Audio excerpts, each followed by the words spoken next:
Community Development Committee meeting. Laura, did you want to go ahead and make some comments before we start? Sure. So this evening we're going to start with a presentation from Chris Cline, who Danielle will introduce here in just a moment, on our form-based code. And then you may have noticed that we switched kind of how we presented the items that are coming forward from the Planning Commission. So in the past, we put them on as discussion items, which was a little bit misleading. So we've created this new agenda item, which is informational items only. So that gives us the opportunity to kind of recap what happened at the Planning Commission meeting. Have the opportunity, if you all want to take public comment, if there are members in the audience who may want to speak, and I do know that there may be some this evening on the Martway mixed-use project. Certainly appropriate to do that as we get to that agenda item, but Danielle will kind of run through that presentation, and we'll discuss that as we sort of get closer to that point. But again, this is your opportunity. If there are questions that you have of either staff or the applicant, information that you think you might need as this moves forward to your April 18th agenda, this is the appropriate time to get those out on the table so that we have sufficient time to be able to respond to those. But your primary discussion is going to happen at that April 18th City Council meeting. Okay, very good. Thank you. All right, first off, we do have a presentation on the form-based code by Chris Cline. So let me briefly introduce Chris. Chris works with us on cases that include the form-based code. He has over 25 years of urban design, community planning, and landscape architecture experience. He's also worked with us on our Parks Master Plan as part of Confluence. He's worked with cities as well as in the private sector with developers. His work has included community revitalization, corridor planning and aesthetics, land use planning, mixed-use development, and park and recreation projects, as I mentioned. He's a principal with Confluence, a firm with almost 50 landscape architects and planners in 6 offices across the Midwest. He leads core design development as a consultant to the City of Mission to assist us in reviewing projects associated with our form-based code in that area that we call the West Gateway Redevelopment District. And so with that, I'll turn it over to Chris, and then I'll attempt to advance your slides. Oh, thank you. Well, thanks so much for having me here tonight. I usually don't like to stand behind a podium, so if I walk up to the screen, forgive me and hopefully I won't trip on a cord. Had the pleasure to work with the city in the development of the form-based code. So back in 2007 when it was adopted, I led the team that helped to work with the city. And so I wanted to take a minute to give you an overview of what went into the creation of the form-based code and how it's been applied. It's a little different than your normal planning process, and so it's a little unique, and there's some little quirks to it, but I just wanted to give you a brief overview of that. We can move on to the next slide. You can see the faces there, sorry. That represents most of the committee members. There were some that didn't make it into the picture, but we had a broad base of residents, business owners, property owners, folks that were involved in planning and development in Mission at the time, part of that whole process, and that was part of a bus tour that we took around the area. So at the time, there were 3 different distinct districts. There still are today: the East Gateway, the downtown area, and then the West Gateway. And I think part of what led to the creation of the form-based code in the West Gateway area is that back before we were involved in creating a plan for this area, if you'll remember, back when the mall was there, there was a proposal by the owner of the mall to have a Walmart come in and tear down the mall and put in the Walmart. Our understanding was a lot of the residents in Mission were not happy with that idea at the time. It was set up as a very suburban type of development pattern. And so they were reacting to that development and coming out in droves to say, we want something different here. So that proposal went away. There was talk about doing something more urban and more pedestrian friendly for that district. And there had already been a plan done for the downtown area. And so folks that were focused on, boy, we need to do something to to keep this Walmart thing or something like it from happening again, thought, well, what's going to happen over here? And how can we be proactive in this part of the city? Because we know we didn't want to put in a lot of suburban type of development. They wanted to change the character of the development. And so instead of being reactive, which the city had been prior to the development of the form-based code, they wanted to be proactive. And our understanding on this West Gateway area, it's about 130 acres. There were several residents that lived in this district where folks would come in, like commercial developers might come in with a fast food restaurant or an auto-oriented use, and they had to notify folks within a certain distance. There would be protest petitions. Folks would, force a supermajority of the council. There's just a lot of angst that was occurring with what the development community was bringing to the table and what the community wanted. And so this was an opportunity to say, let's take a time out for a second. Let's come up with a plan that takes the community's interest in mind.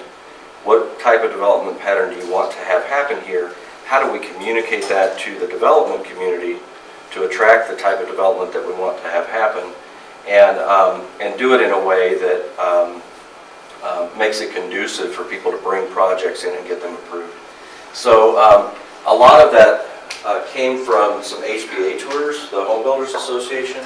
Back 10 years ago, that organization would take folks out on a spring trip and a fall trip. And there were usually about 25 people from the Kansas City metro area. Sometimes there were some folks from Mission that came to one of those. There's been folks from Overland Park, folks from Kansas City, Missouri. Usually some planning staff or planning commissioner and other consultants would all go visit another city. So we visited Charlotte, Minneapolis, Denver. We went to Atlanta, lots of different cities. And over the course of 2 or 3 days, we looked at all types of projects that developers were doing in those cities and seeing what was cutting edge and what was coming. Because Kansas City is always just a little bit conservative and sometimes a little bit waiting for that trend to happen, those waves of changes. So we were taking lots of pictures of those types of developments and looking at those examples and bringing those to bear as part of the form-based code. And then on the form-based code, there were several questions that were asked. If we're talking about changing a lot of these developed properties into something else, putting in more density. So instead of maybe a small one-story commercial building, if we're going to put in mixed use and maybe have residential up on the upper floors and commercial down below, there's more density and more people. Is the infrastructure adequate to serve that? Because there would be more activity, more water generated, all of those types of things. So we had Olson Associates on the team to look at the infrastructure in the entire area and say, are there any issues with our water lines, our sewer lines, gas lines, anything like that with utilities that the last thing the city or the developers would want is a surprise. So if we know that there was an issue, let's put it into the city's capital improvement plan, kind of plan ahead for those types of things. So we looked at that. The second thing was, can the market support it? There was a vision plan that was done. Anybody heard of Tony Nelson Associates? It was a consultant that the city of Mission hired. So again, after the mall happened and the beginning thought of what this area could become, the city hired Tony Nelson of Nelson Associates. It's the same company that Overland Park hired to do their Vision Metcalf. So Mission was first. You led the way. You brought Tony Nelson to town.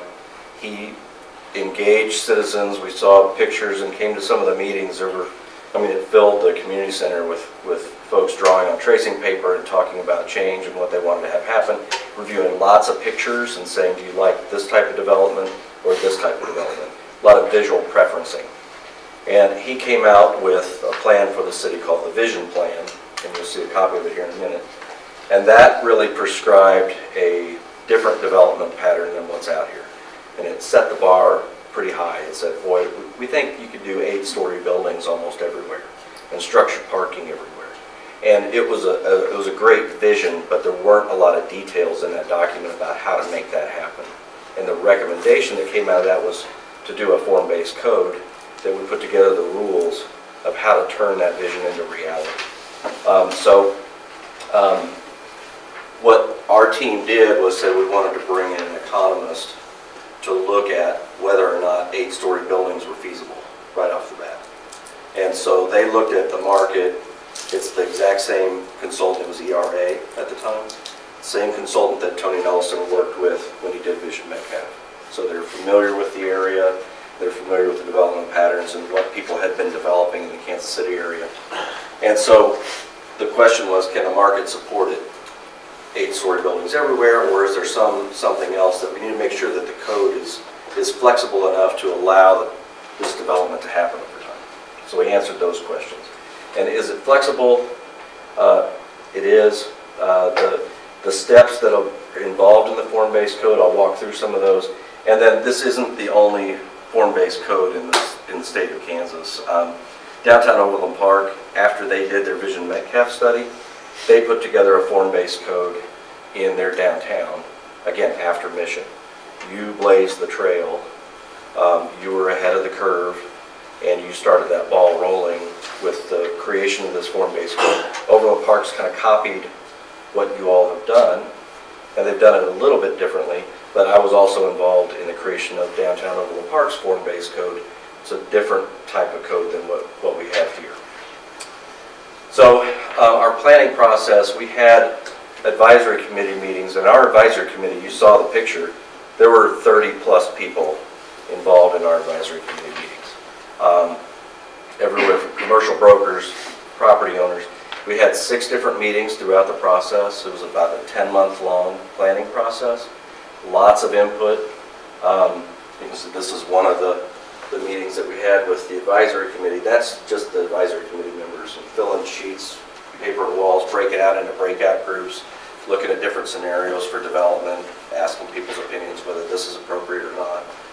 We also had 3 public meetings where we put our drafts of our plans as they were being generated and asked folks to come in, look over our shoulder. We give a presentation, get lots of feedback, and then take that feedback and incorporate it and modify the plans accordingly.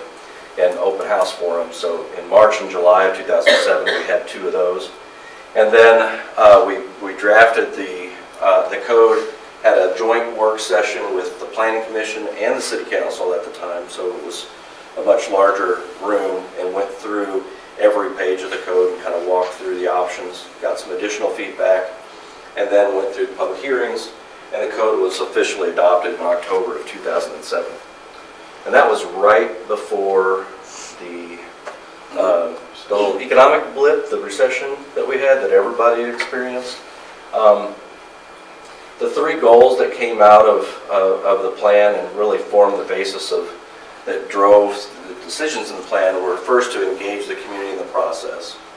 So we created a form-based code that was consistent with the vision plan, and it guided all parties throughout the process. Staying one step ahead.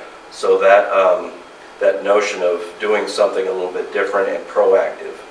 So let's do something here with this code that says to a developer, if you come in and do a project that meets this code, you should be able to get approved. You shouldn't have to come before the Planning Commission and the City Council and then try to negotiate all kinds of other things. We want to bake the rules into this code document and say, developer, here's the rules, here's the steps, and if you follow these steps, you should be able to get your plan approved. There's certainty there. And so that has been key to the process, and we asked that question of the public too. We said, in the past, an applicant might have to come to the Planning Commission, try to get something approved, and then it goes to the council. You might have a supermajority. There's a lot of negotiations that go on. And for an applicant, they're wondering, well, am I going to have to do something else? And what's my performer do? In this case, we said to the city and the public, if all the rules are built into this code and they get a passing score and follow it, once they go to Planning Commission and get it approved, should they be able to go ahead and build their project?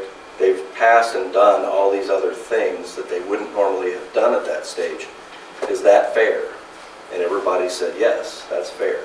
Let's have them follow these rules. If they get that approval, they can move on. So that staying one step ahead is also helpful for the developer because he can get his project done quicker and certainty. And then making the vision a reality. So the guidelines, there's flexibility in there about material choices. It doesn't dictate a certain architectural style. It doesn't say all the buildings need to be brick or stone.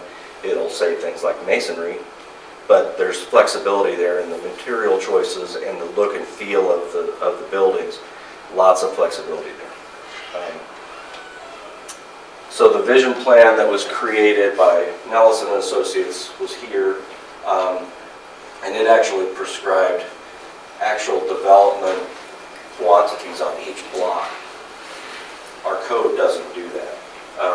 The code that we put together talks about the form of development and where buildings get placed on a site, but it's less restrictive about what happens inside those buildings.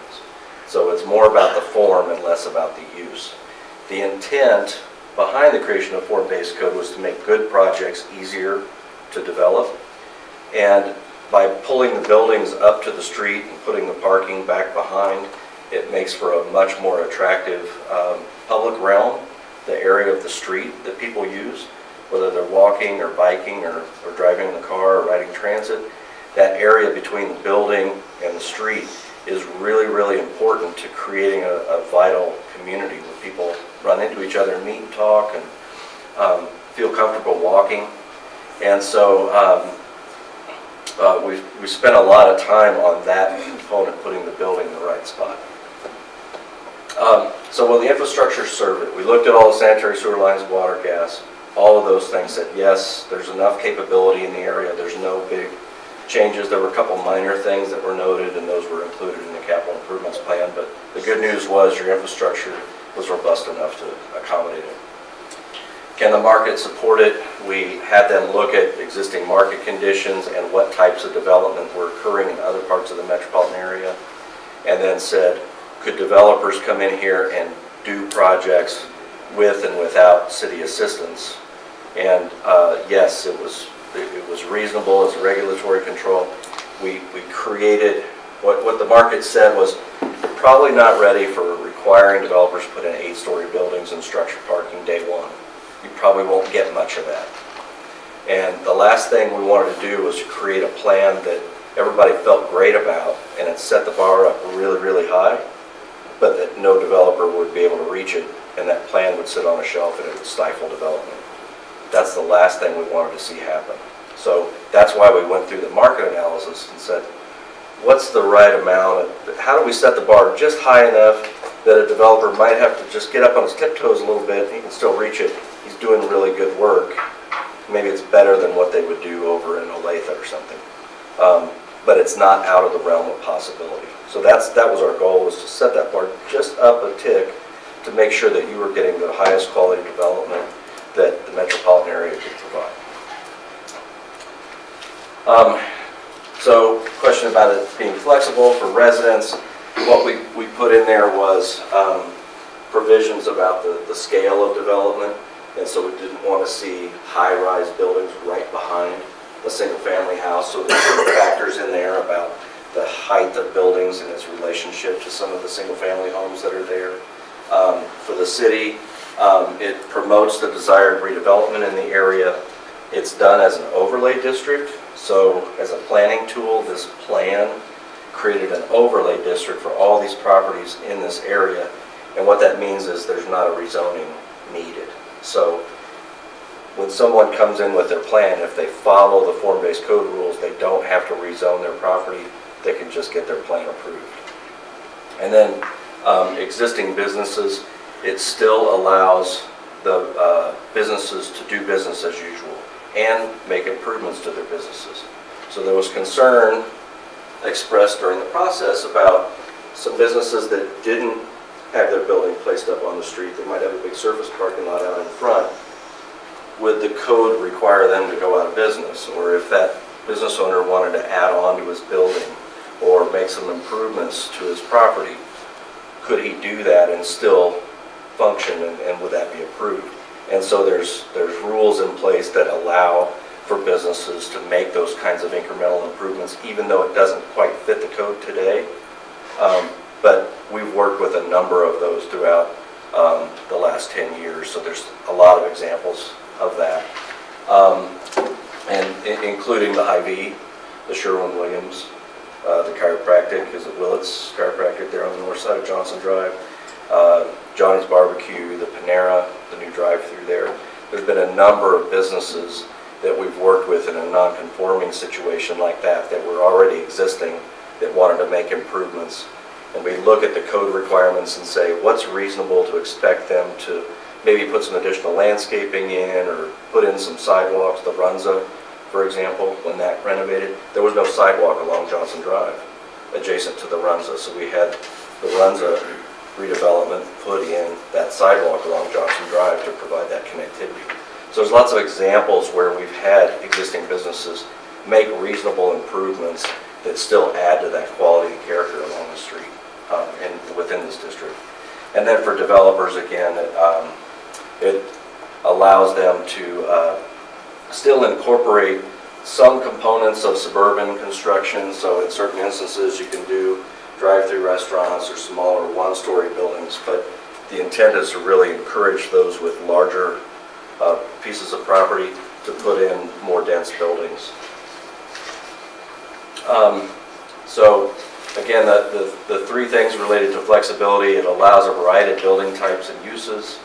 There's lots of different architectural and site design opportunities. And then there are development phasing possibilities. So there are some larger properties in the West Gateway, and so we wanted to show an example of where you have a larger site. It would be possible for a company that, maybe a growing company that wanted to build an office building.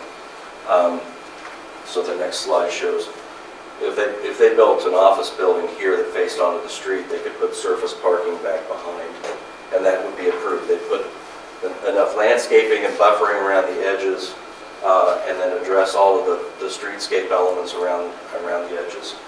That works. Over time, if that company continues to expand, they could build additional buildings around it and eventually build structured parking back here. But the intent was to put buildings up on the street, the parking back behind, buffered from the edges, and lots of good, strong connections of the building to the street so that you get lots of people activity out here. I'll walk through kind of the 4 steps of the code. We put this in place to provide a better guideline for developers when they go through this process. In a normal planning process or a more typical planning process, a developer might file plans and they'll get a list of 30 different things that they need to do to make their plans comply. And regardless of whether it's a form-based code or a conventional planning process, that is typical. A developer will submit drawings, planners, whether it's Mission, Overland Park, anywhere, review those drawings and look through and say, well, you haven't put enough landscaping here, or this curb cut needs to move. There's lots of things that need to be, there's a lot of back and forth between the developers and the applicant and the city to get those plans corrected over time. So the things that happen in a form-based code process aren't any different from a normal city planning process. But in the case of a form-based code, instead of just giving them a list of 45 things that they need to do to fix their project, we tried to make sure to put it in a hierarchy way so they knew that first and foremost they need to get the building in the right spot before we start talking about the landscaping. So if their building is put back in the middle of the site, it's not going to pass. And so we really don't need to spend our time looking at, did they put in 5 street trees? Or do they have enough benches on Metcalf? It's like, why bother with those little details if they got the big thing wrong? So it starts out with the sector plan and the regulating plan, and you'll see this in here, but it's built into the code. There's 45 points possible, and it's required that they get all 45 of those points. And that is, put the building in the right spot, put the parking in the right spot. Are the overall bones of the project, do they look like they're shaped up pretty well? And if they don't get that done, we usually just stop the review at that point and say, pull the building up, move this back. There are times when they're close and we'll continue to review it and go ahead and score the rest of it. But it's an attempt to try to minimize the amount of time that staff spends reviewing things if a developer's not going to get it right. So 45 required, they have to do that. The second is building types. And there are a number of building types prescribed in the code. They pick a building type that they want to emulate, whether it's a commercial building, a mixed-use building, a parking garage. There's all kinds of different building types in there. They pick one of those, and then we score their project based on that building type. There's 10 possible points, and there's 10 points required. These two steps are required. You have to get a passing score, you have to get all these points. Once you get past those, urban guidelines and architectural guidelines, in urban guidelines there's 30 points, 25 are required, so you don't have to do all of them. If you want to get a perfect score, you can.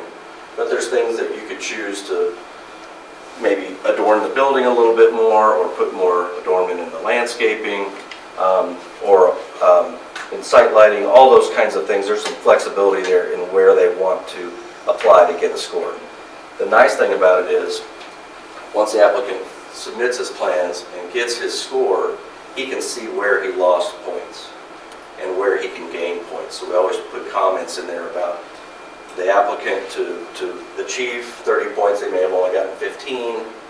Here's where they can pick up the extra points, and we give them a score for each one of those elements, so they can look and say, oh, if I add those benches that are required along the street or put in this additional landscaping, I can pick up those points. As opposed to looking at just a list of 50 things, I have to do all of these? So we try to take some of that question mark about the negotiated process out of it. So in the code, those steps are outlined. It kind of walks the developer through that process, step 1, step 2, step 3, how to read the code and work their way through it. So all of that's spelled out. You find the sector that your project is. So the example was this one, it's in the Rock Creek sector. So we would turn to the Rock Creek sector and look at that particular block, which is this one. That's block G. And so that block would tell you a little bit about the type of development anticipated for that block. And here are the types of buildings that are allowed in that area: townhouse, mid-rise, or high-rise. So then you look at the building types. Here's townhouse, and here's mid-rise. And it tells you a little bit about the frontage, the building height, some examples of what those look like. And again, these pictures were from a lot of those trips that we took. And then you look at the individual, so for the townhouse or in this case townhouse, it tells you about the setback. So where that building needs to be placed on the site relative to the street, where the parking needs to be placed. And then some of the elements about architectural character are here. It talks about use of awnings, and windows, and doors, all the things that the city is typically concerned about, but we put it into the code so they knew what was expected. And then the landscape. The nice thing about this is that public realm is so important. We talk about the importance of putting the building up on the street and having a great sidewalk area. We put all of this in the plan, so the developers, there's no surprises. When they come in with their project, they put the building on the street. What do they need to do to that street to make it fit with all the other streets in Mission? Use the right street lights and pedestrian lights, the stuff that matches your Johnson Drive investment you've already made. So you'll see some of those along here with what's happening in the West Gateway already. They know how many street lights they need to put in. They know how many trees. They know where they need to be placed. They know how many benches and trash cans and bike racks they need to put on each block. So all the different streets within the area are designated, and you put different amounts of those materials on those different streets. Some streets are busier. You get more benches and stuff out there. Some streets are less busy, and you don't put as much attention on those. And I'll just say, this is kind of the one-stop shop concept that is kind of innovative in form-based code. Cities have all this information for a developer, but normally it's coming from 3 different sources. So you sit down with the planners and you figure out one element. And you sit down with the engineers and they tell you something else. And you sit down with the, the landscape or the architecture group and they would tell you something else. In this case, it's all in one document. It's already been integrated. So you can just go to your specific project in your specific area and find it all in one place. That's a really good way to say it, the one-stop shop. It just kind of takes the guesswork out of, well, what am I going to get hit with next if I'm a developer? Oh, I have to go talk to Public Works. What is that? So, yes. So is this currently part of our code for these blocks? Yes, this is adopted into our zoning These are in code. place in the city code, okay. Yep. Is there a restriction placed on the individual comes in and they have a development plan, say this date, is there a restriction placed on how long this can go back and forth before they have to start over or reapply or anything of that nature? No, and it varies. Some developers want to get through the process really quickly, so I they're... thought the purpose, one of the intent, from my understanding, and I was there, was that we wanted a more expedited process. Right. So the ability to go through an expedited process is there. So it's up to the applicant. There have been some applications that are chomping at the bit. They've got their financing, they've got their project ready to go, and here's my plan, we'll give them a score, and they'll immediately turn around in the next week or two and resubmit and say, here we go, look, when can we get on the agenda? Are we passed yet? Can we get this going? We're ready to go.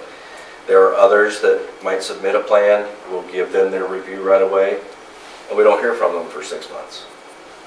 And I don't know if they're out searching for another site or if they're still looking for their financing, but it varies from case to case. So if an applicant is motivated to get done, this is all geared to allow them to get through that process as fast as possible. That's the nice thing. I may have questions when you get to the individual projects, but... Sure. Yeah. So I wanted to give you just a few examples. These aren't all of them, but there have been examples of folks that have come through the form-based code process. The first one that came through was a Commerce Bank that was proposed where the Starbucks is now, the old Taco Bell. They had originally came in with a bank building, so north is up, here's Johnson Drive. They came in to say, we'll tear that building down, we'll push our bank way back, it's surrounded by parking. And that's not what the code calls for. So it worked with them to pull that bank building down to the corner and put their parking and their drive-through back behind. So we were able to work through that process back and forth to get their building to work. It had doors that entered right out onto the street, had a wall and landscaping and a corner feature here that would all hide the parking lot. So that's an example of someone going through that process. The next one was the Mission Crossing project, the old Herff Jones site. This particular site plan came through while we were developing the form-based code. The city had adopted the vision plan, and we're using that to review anything that came through while the form-based code was being developed. This application came in and proposed kind of an inwardly focused project, and it did not get approved. That eventually led to Lane 4 coming in and having the property under contract. This was an early sketch of their project where they looked at the code and we had them pull the buildings to address the streets and put their parking on the inside. They still had some of these drive-through restaurants surrounded by parking, and we don't allow drive-throughs to surround parking. So if you've been to the Chick-fil-A is right up on the street. We've still got the drive-through to work, kind of like we did with the bank example. So here's the Chick-fil-A with the drive-through to work. Their housing project got bigger and really addresses the street. Park on the corner, and all of these buildings came out to address right on the Metcalf. They wanted the Metcalf address for these buildings for marketing purposes.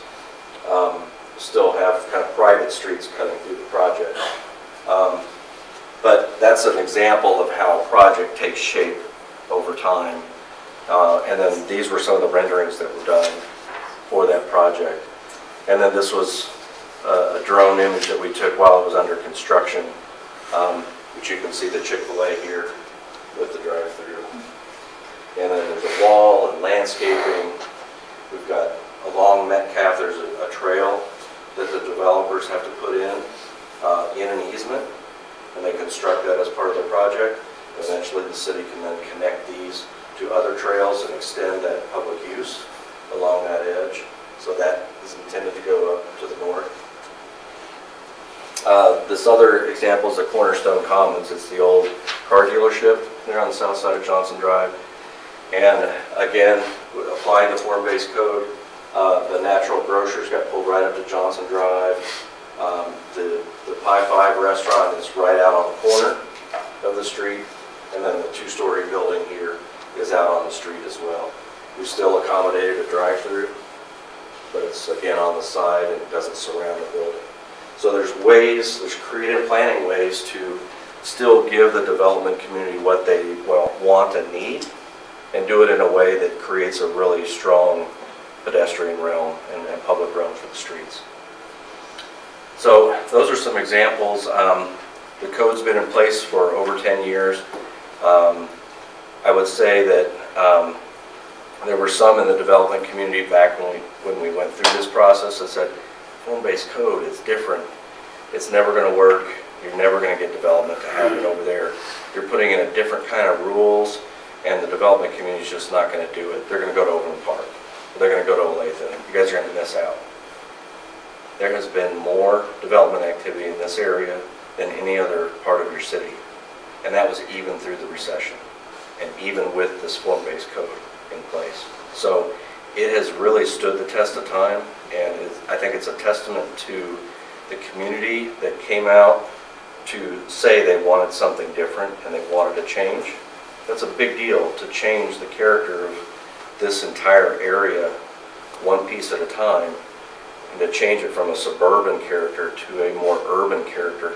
We've been doing a lot of hard work over the last 10 years incrementally to make that happen. And there's a lot of good examples out there. I'll take bus tours, people from Iowa, people from our other offices, other cities that want to come and do similar kinds of things.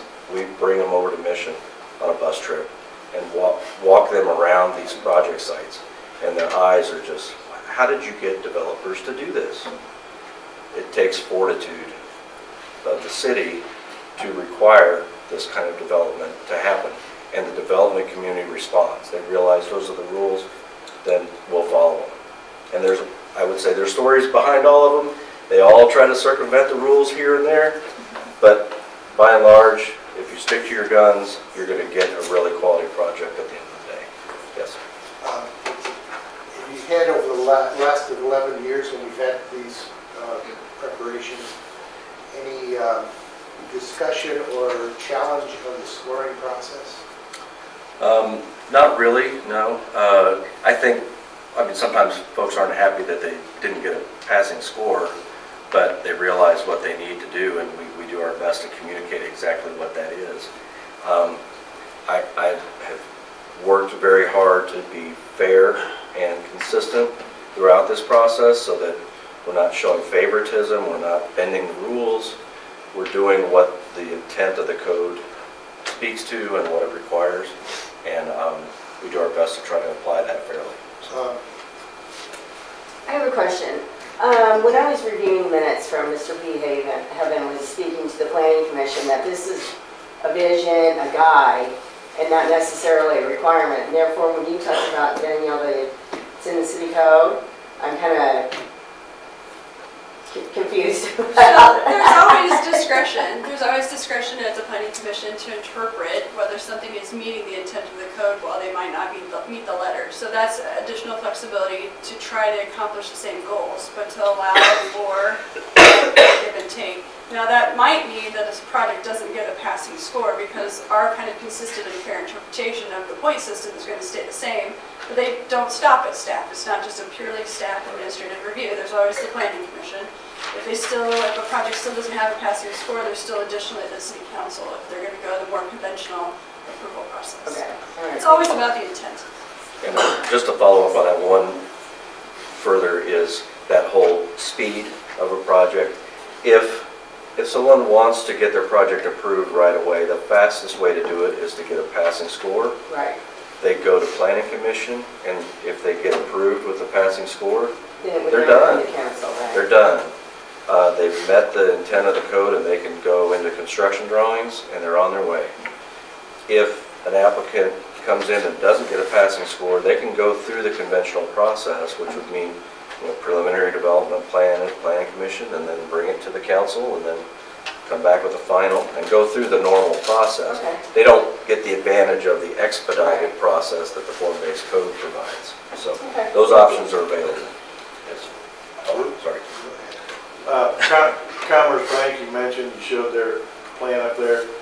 I'm guessing they found that a little too restrictive because they didn't do that. They moved down here to Roland Park where they're completely surrounded by parking and a drive-through.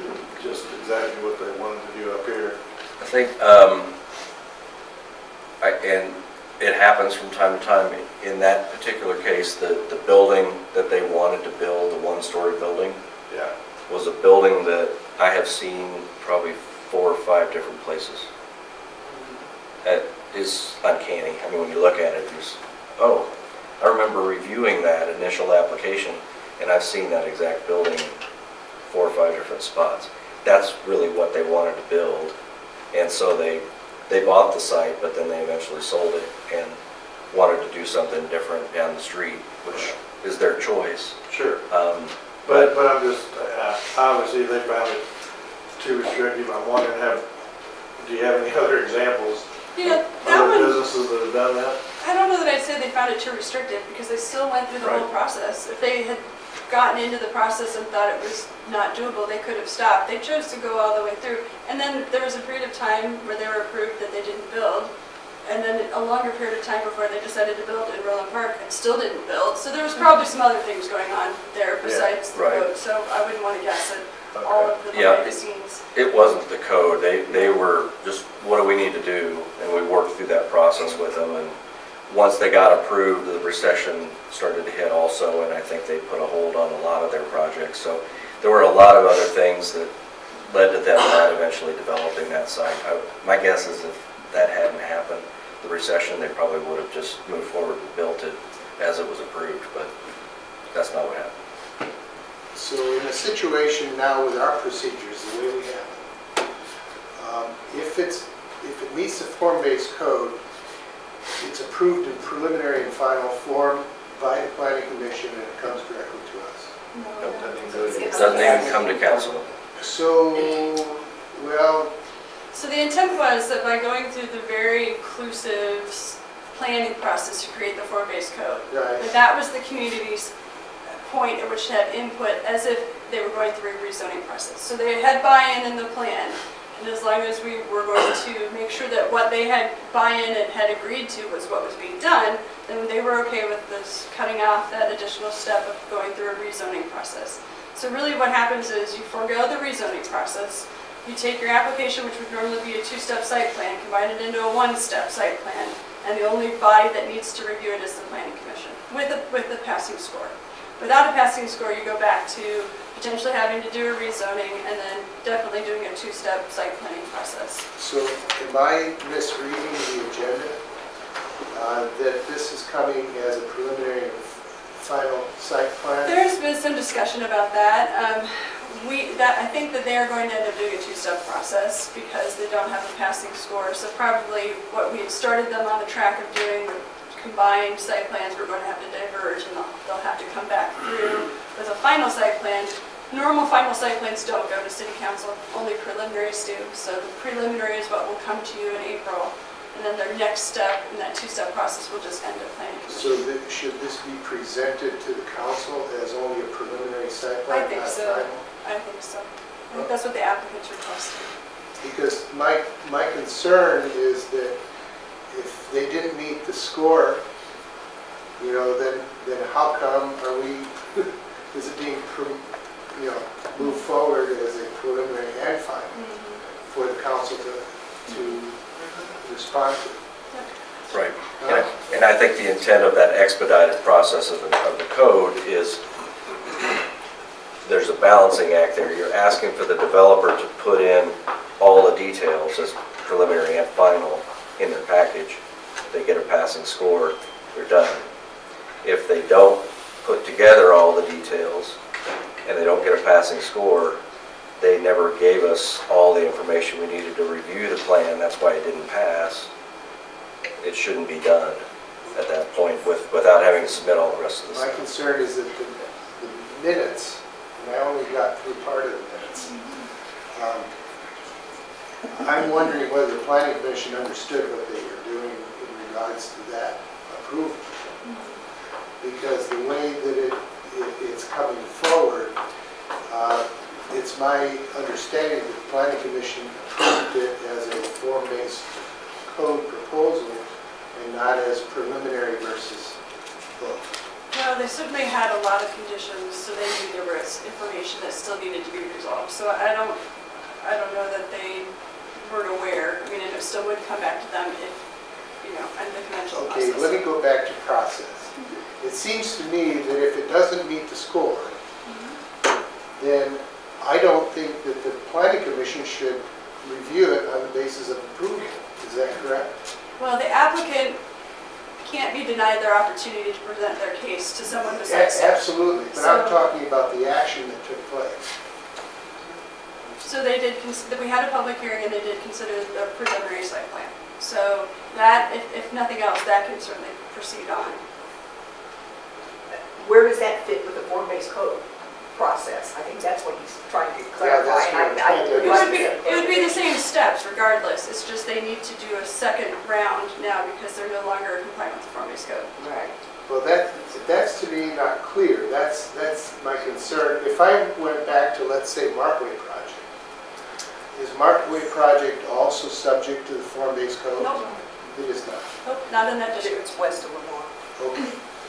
And I have a follow-up question. I know the outside firm that you guys do the scoring to kind of see if it's compliant, but then you were talking about the intent versus sort of the strict interpretation of that scoring. So is it the planning commission's job, or can they decide that the score has actually been met when the previous group had decided it wasn't met? We've never had them attempt to score a project as a body. They generally take that as staff's opinion on something. We did give them the opportunity at their meeting to direct us to revise our score or reconsider the basis of our score if they would have liked us to do that. They didn't direct us to do that though. So for example, if they'd said, we want you to take a look at the way you scored this and we'd like you to use different criteria. Please apply this different set of criteria. They could have asked us to do that, but they didn't.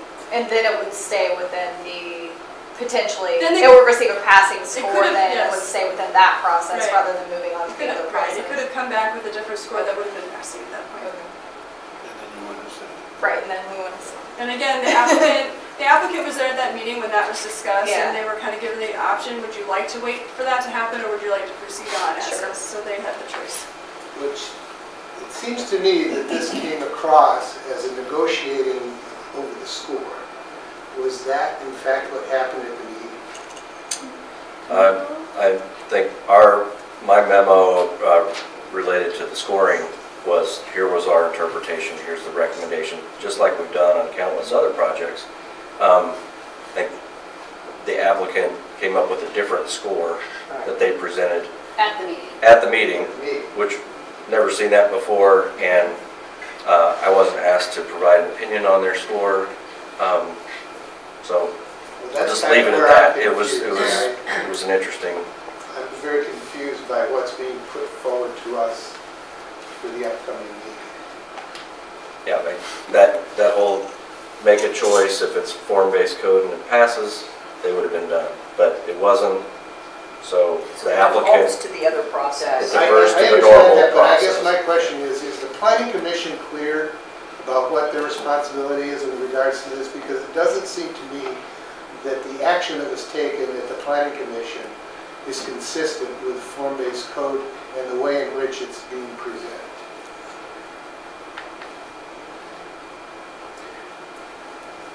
I didn't get the impression that there was any uncertainty as to whether it passed the form-based code from the planning commission's perspective. They basically acknowledged that it wasn't a form-based code approved project. The applicant was asking to move forward with something different, and so based on that, that's the action that they were taking. That was my understanding of what they did. And there wasn't any confusion about it not passing the form-based code. Yeah, they were presented with staff's opinion and the memo and the But it was analysis. approved as a preliminary and final. They made a recommendation to you on a preliminary and a final. But they didn't have the right to do that if it didn't meet form-based code. Yeah, No, they can they can do They that. can make their own findings and they can make their own recommendations, so they don't have to take our recommendation, they can make their own. We give them advice just as they give you advice. I'm sorry, but I'm really confused. Well, I think the biggest confusing point is that particular area is zoned form-based, whatever, it's a quasi-zoning, but form-based code. If it didn't meet that, why is it still moving forward, I guess is the question.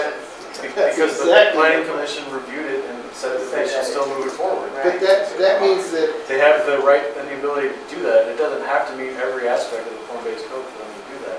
There's still that other secondary process of going the old way, if you will, that doesn't meet the form-based Okay, code. let me- They looked at that, they said that they think it's a project that has merit, they sent it up to us to review. Whether that was right, I don't know, right? But that's a recommendation, now it's up to us to figure out what to do with that. And in that case, under the form-based code, are there then no restrictions on what the project can entail? So if the planning commission says, we acknowledge this doesn't meet the form-based code, but we want it to go forward, are there other parameters that govern the project in that case? Or So is they it just did whatever? recommend 12 conditions on it Right. that would address the issues that they felt that would then generate a project that met the intent of the form-based code. Okay. So it's still supposed to meet the intent when it moves forward, even if it doesn't formally meet the form-based code? That's the sort of parameter? Okay. do they go back and review this again then, as a planning commission, or it comes to us and if it's approved, it goes up? So if we're going to say this is a preliminary site plan, it comes to you and you make a final determination on the preliminary site plan. Then the applicant prepares their final site plan and it goes to, that's as if it were it's a new case. It's going to have more details in it. There's a different set of things they have to prepare and a set of plans for a final site plan. That site plan goes to the planning commission and they make a final recommendation, or final determination, take final action on it. That's okay. How many businesses have come forward in this area Which is the norm. that are not, based on scoring or whatever parameters have been defined, did not meet it and defaulted to the other process? How many? This is the, well, I would say there were two. There's been two projects that had difficulty meeting the strict application of the form-based code. The first one was Cornerstone Commons, and in that case, they actually asked for a change to the form-based code so that they could change the components of their project around and have a passing score. That project fronts on Johnson Drive in an area that had been identified for a new park.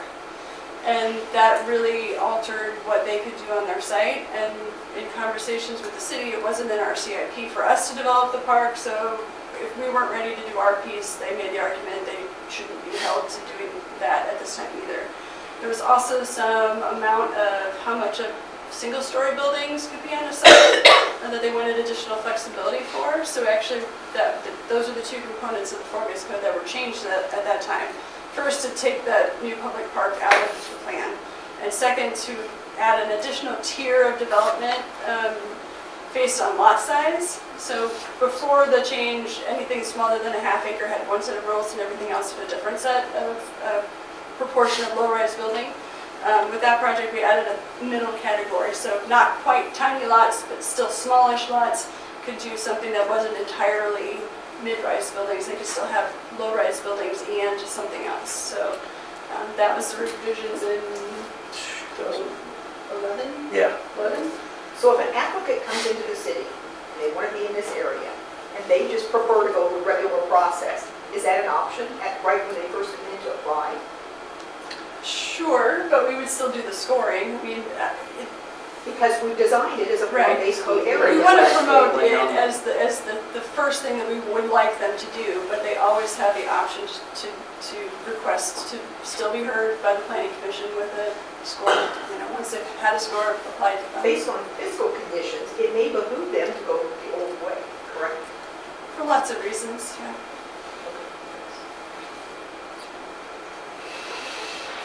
Any more general form-based code questions? One thing, back up just one slide, because I think we touched on it very briefly, but one of the things that's important in the code is this idea of sustainability and flexibility of the buildings that are built.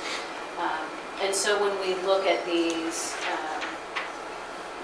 we think about, you can envision at the top, there may not always be restaurants in those buildings. They could be reused as something else. And so that is and has been an important component of the development in the West Gateway area, so that we weren't building and then tearing down every 20 or 25 years when we wanted to do a new project.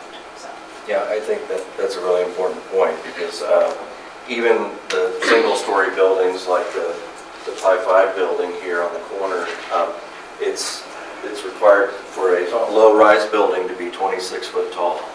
Now, it doesn't have to be 26 foot tall inside the building, so a lot of times there's a parapet up here, and they'll put their air conditioning equipment up there so it's hidden and not outside, and building fences and stuff around it.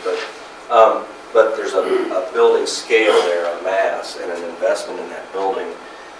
The intent is for that to have multiple lives. So if it's not always a restaurant, it might be office space, it might turn into a retail space.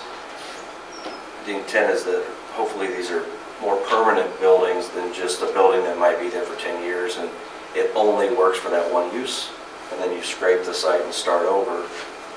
It's to try to build up that character and that quality and allow for those buildings to have multiple different uses over time. So a lot of times you look at the size and scale of the building and how deep it is, and will it accommodate those types of uses?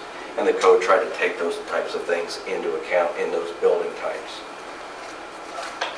I guess I just want to voice some frustration, okay? And that is that I've been on this council now for just over 2 months or so. And we've had 2 projects, okay? The first one is not in a form-based code area. And we had it come through with deviations from the standards that we have in the city. And it was approved, both at the staff level as recommended for approval. And we've had the planning commission approve it. And as a result of both of those actions, it's been remanded because it did not meet the standard that we have as a city. Okay? And now it's coming back again. Now we have a situation where a second project is coming through with a form-based code that does not meet the score, and our staff has recommended it not be approved because it doesn't meet the score, and we have a planning commission that's approved it.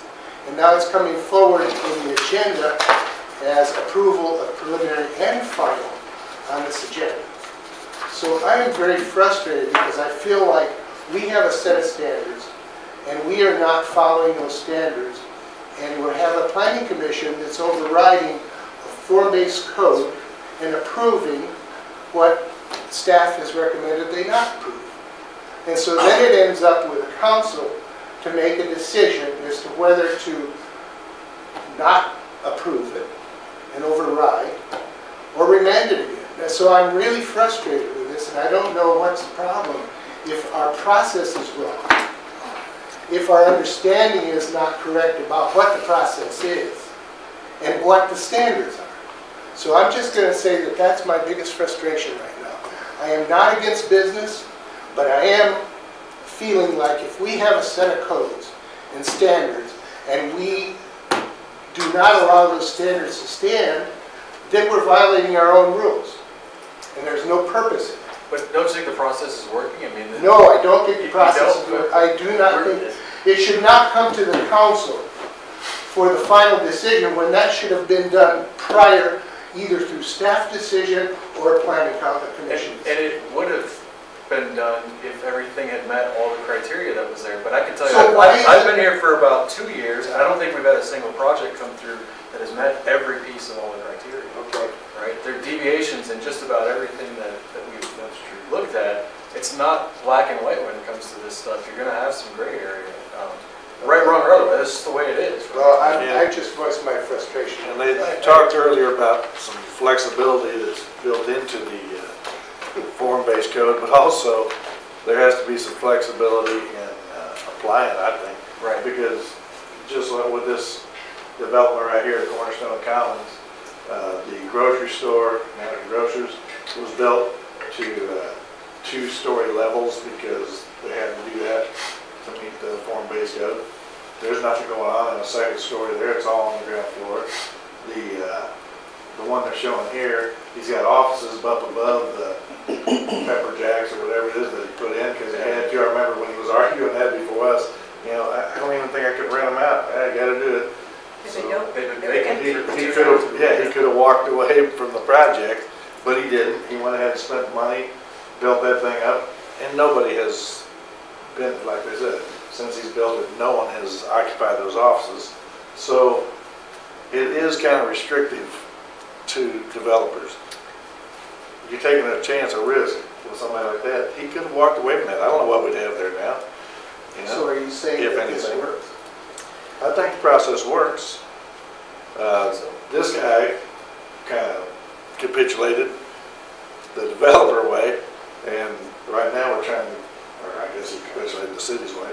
And now this guy, the new guy here that we're looking at, the Tidal way of auto wash, is asking us to capitulate his way. He's got a, I don't know if we're supposed to be talking about this specific one right now, but he's got a piece of property there that you can't do a whole lot with other than, you know, another gas station or something. I mean, it's in a weird location. It's got the big drop off behind it. He's come up with a creative way to do it. He's trying to follow the form-based code. He has got a plan. I guess he came back with his own score and said, you know, if they would take another look at it, that he thinks it might pass. And they told him they could do it, but they just got it that night of the meeting. And so they said, you know, it might take us a month or however long it's going to take to do that. Do you want to wait? And he said, let's just go ahead and push it through. Why not? If it doesn't, Should we go ahead we and wait rejected it. specifically to talk about that? Yeah, I think we're there. I mean, unless anybody has any more general questions on form-based Yeah, code. you know, we reject it, and, Yep. and then it goes back and he tries to present his form-based code plan. But yeah, I think the process is working. I said that, Flexibility is the key. I just I want to can't be all black and white. clarify one thing on the grocery. It's just, it's not a 2-story grocery. The way that that grading worked out, they pulled the grocery store up to Johnson Drive, and there's an entrance that enters out onto Johnson Drive and some stairs inside that bring it down to grade. But they were required to, again, have the building address the street. Yeah. So there's an entrance there. There's also an entrance down here off the parking lot as well at that level. So that's why that entrance, it's not a 2-story, it's not a second floor up there, but that's... Right, it's that's like what a they're faux second. This was their only second floor to meet that revised criteria. Okay. And, you know, I'd say if they were motivated to lease that space out, they would probably lease it out. There's probably folks that would rent that space. Are they trying to, are they trying to lease it out for $50 a square foot? Well, you're probably not gonna find somebody to rent it for $50 a square foot. Did they put in all the ventilation they needed to with the restaurant that's underneath? Or did they not put in enough insulation? I mean, there's lots of things that they have control over. And if they wanted to lease that space, they could have put some other things in there to make that space work. So it's up to the owner of those structures to figure out if they're motivated to lease that out or not. You know, and it But to gets to a blanket point- say you can't get somebody to lease it, Well, I mean, it does get to a point to the developer. You can only spend so much money, you know, on the project. And even something like that you might be able to rent out. Oh yeah, if I had to spend another 60 grand to do, you know, different ventilation. But they put the pencil to it, and if they could have, and if it would have been economical, I think they'd have done it. Yeah, they're in business to make money. But maybe they looked at it and said, it ain't worth it, let's just build it and But I'll say on that cut our one, losses on they that. did put office space in Right. as a use, and they do have enough parking there to support it. No, I know, they met the Yep. deal. So do we want to go ahead and move forward then with the discussion in regards to the Tidal Wave? Yes. And then at this point, do you want to offer, should we offer up any public comments in regards to this? Let's let Danielle kind of, I think, just quickly run through. I think we talked about it, but I don't know if there's anything else you want to touch on in terms of recap from the planning commission meeting and then. Thank you. Just Yeah, absolutely. Save my place. If you would,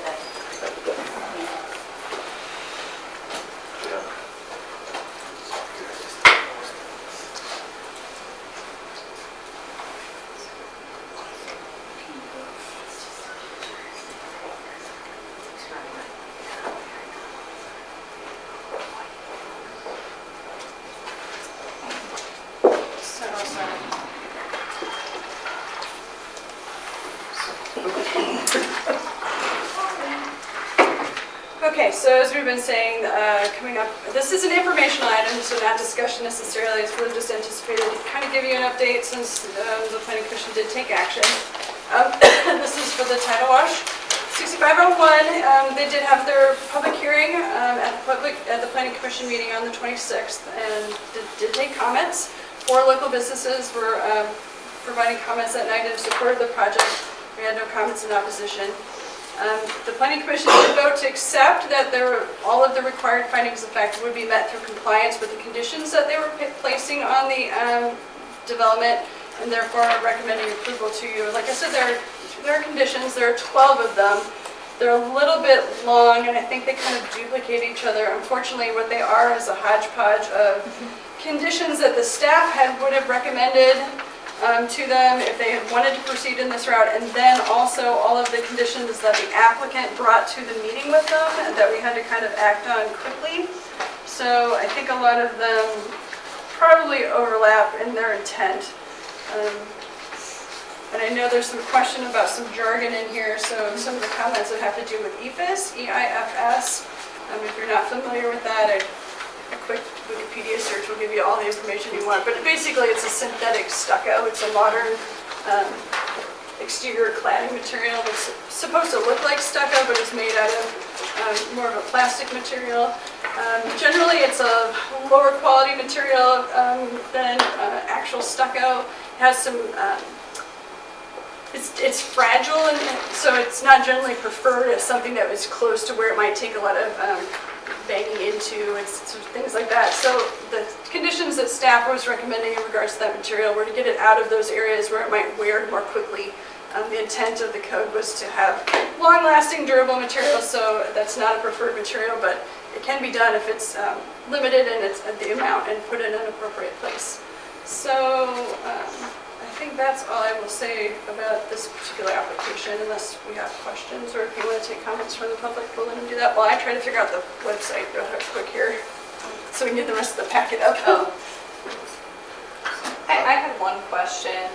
So and I didn't have a chance to review the draft meeting minutes we got today, so apologies if it was included in that. But so going back to my previous question about the planning commission's role once it doesn't comply with the strict provisions of the form-based code, is the intent behind these conditions to bring it into compliance with the intent of the form-based code? Or is it just they could be any conditions they want regarding the project? So I think that they were reviewing the findings that needed to be made for both a preliminary and a final site plan. And the findings for a final site plan, for example, said things about is the screening and landscaping adequate, and there just were no screening and landscaping details provided. So they were trying to cover those bases, but then I think also they were looking at some of the things that would have garnered more points. So addressing some of these would have definitely changed the point scoring system as far as landscaping or the architecture, things like that. Some of them were addressing engineering concerns, so the breaks and the medians work for queuing vehicles to get in around the site. So some of them are more safety and public health issues.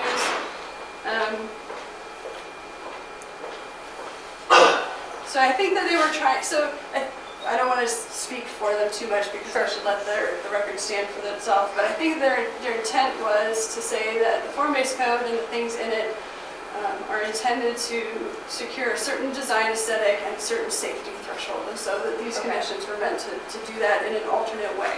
So if you can't get the passing score with the form-based code, these are still things of concerns that should be addressed. Danielle, what's the role of the Sustainability Commission when it comes to this? Yeah, another layer of recommendations. So basically the Sustainability Commission has a scorecard that they apply to projects, and they like to meet with applicants when they come in for projects and to kind of have the applicant walk through their project and try to explain how the project would score in that sustainability scorecard. It's really geared more towards projects that are receiving public incentives to help everybody make a good choice about whether a project also meets some goals the city has for sustainability. So that's their role. They really make that kind of review and recommendation to the Planning Commission, and then it just gets rolled in kind of with the other reviews that happen with engineering and things like that. But that has not taken place. Has not taken place with this applicant, but they're not asking for incentives. It's a purely voluntary process for the applicant to go through. It is kind of nice for them to do, but again, it's not mandatory. Does the CIP have any role in this? CIP. So, no, I wouldn't say that it does. There are elements in that one-stop shop component of the form-based code that would integrate with CIP, but no, not directly. Only if it meets the form-based code, right? And I think some of the conditions that they placed about doing those streetscaping, providing the streetscaping details would still accomplish the streetscaping requirements of the form-based code, so it was a condition. So we did not have the Sustainability Commission weigh in on this? Nope, they had not met with this developer.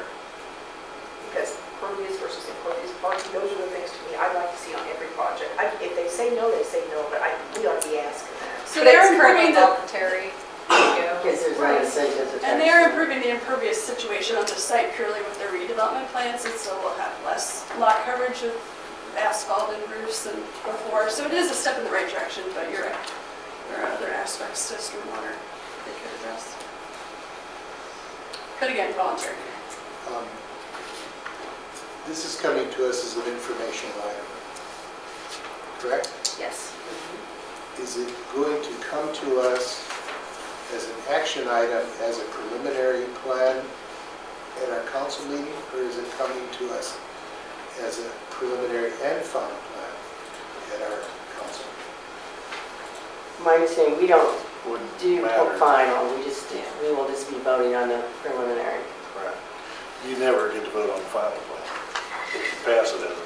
But if the planning commission has passed it already as a final plan, then why are we involved in the process?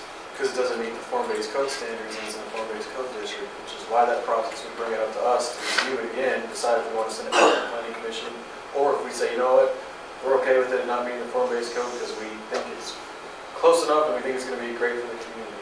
That's where it's up to us now to make that decision. If it had been all the form-based code stuff, then we wouldn't have this conversation. I understand that. Yeah. That's why that process is there. I mean, that's why they pay the big bucks. That's it. Got to make tough decisions here. I wish that those decisions were at least hashed out in good form before it comes to us. I wish we had a passing score for That's this project. my point. Right, That is my We have to point. allow them that I opportunity. mean, we have a hierarchy. You've said that this is set up as a hierarchy. And if it doesn't meet A, then why is action being taken on it? Well, that's the policy That- decision for our next meeting, I think, is whether the council wants to approve something that doesn't meet the Exactly. intent of the form-based code. We So can't that's my prohibit, understanding. we cannot legally prohibit the Right. applicant from advancing that application forward. So. Okay. And I don't know, is there anybody in the audience who wanted to speak on this project? Doesn't look like it. I think I recognize the faces. So, Jack itself might want to. Not yet. not yet? Put it out there. Okay, so this will come up at our. This will be an action item on your April 18th agenda. If, as you, I know, we just got you that draft set of minutes, and I'm sorry they were long. It took us a while to get through, and I understand. Short amount of time. yes, when we got that. 49 pages. Yes, so if as you read through those, if there's additional information that you would like to have from either the staff or the applicant, please let us know, and we'll try to make sure you have that in hand for your April 18th meeting. I think Danielle mostly answered my question, but I would still like more guidance on what the planning commission's role is and what our role is and what are the parameters on, if any, on if a project can be approved that doesn't receive a passing score but then moves forward with the process. Is it just, anything goes, or are there guidelines related to the intent of the district? What should we be looking at when we make that decision at our meeting? And does this set precedent for future business opportunities? Thank you.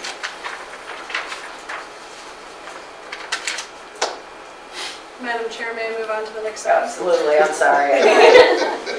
Got caught up in looking at something else. Yeah. So the next informational item in your packet is the Martway mixed-use development, and I've just opened up the screen to the second page of the just informational item for you, so you can kind of take a look at that while I walk through the project briefly. As you know, you remanded the project back to the Planning Commission. They did have their meeting on, again, March 26th. To review the revised plans that the developer had provided. The revisions resulted in only 2 of the original 8 planned district deviations being necessary, and that was to stories of the building and the lot area per dwelling, or the density calculation. So overall, the project remained a 4-story building with the same mix and arrangement of uses. You can see in that table the tracking, the changes from the September to the December to the March proposals, the amount of commercial retail space on the ground floor, and the number of apartments and the number of floors that they would occupy. So to talk about height a little bit, our code does require 2 aspects of height to be met. One is number of stories and one is overall height in feet. As I've been saying, there's a reason for that. If you were just to say a building needs to be 3 stories, you could end up with any height building. I just saw a 1-story building in Florida that's 526 feet tall because they built rockets in it. You wouldn't want to say a 1-story building and end up with that, so you have to say both. In this case, the applicant's proposal does meet that 45-foot overall height, but they are still proposing 4 stories inside of it instead of 3. They did that by basically cutting off a few feet in the floor plate to floor plate measurements on each floor. There also was a change to the number of dwelling units, slightly fewer dwelling units, and so a slightly larger number of lot area per dwelling unit in the calculation. They are still proposing 90 units, I believe it is, in that development, and that's the additional density is because of the additional floor. So the Planning Commission did review those changes. They did review the findings, and they have forwarded it back onto you for your April meeting, having reconsidered that and still with the recommendation of approval. And I believe there are people here. Oh, I will say something about the conditions really quickly. The conditions there are 5 of them. The first 2 related to those deviations. The second 2 related to some outstanding information that's still needed in their traffic study and their stormwater study. Those are elements that can be ongoing and evaluated again at the second step in this 2-step process, which is the final site plan they'll have to file if they get through this process. And then the 5th condition was a carryover condition that came up in regards to concerns about light pollution, both, I think, coming from the public's concern about headlights and then also lights on the building, either polluting the air, the sky with light glow or actually glaring into adjacent properties. So taking a look at that again, the Planning Commission tinkered with the wording on that a little bit. They wanted to be the body to review that, and they wanted to do it specifically a final site plan. So really they just made it more specific so that it was clear for the applicant when they would have to have those details resolved. So I'd be happy to answer questions for you if you want to. Could I clarify something, Sure. Danielle? One of the reasons it's 4 stories is because, make sure I'm saying this is correct. one of the reasons it's 4 stories is because of the city's desire to have retail on the first floor. So it needs to be a mixed-use building to be in this zoning district. They can't have just apartments, so there does have to be commercial on the ground floor. So that is a part of it. They could have apartments on the ground floor as well, but it doesn't work out as well in this development because of extra constraints that are there with the floodplain. So you can't habitate in a floodplain. There's not a big enough footprint for both, and so the commercial is the best fit and is required on the ground floor. So that's true. Is there a square footage requirement for the commercial? No, it just needs to be part of the project. So to do apartments, you have to do also commercial.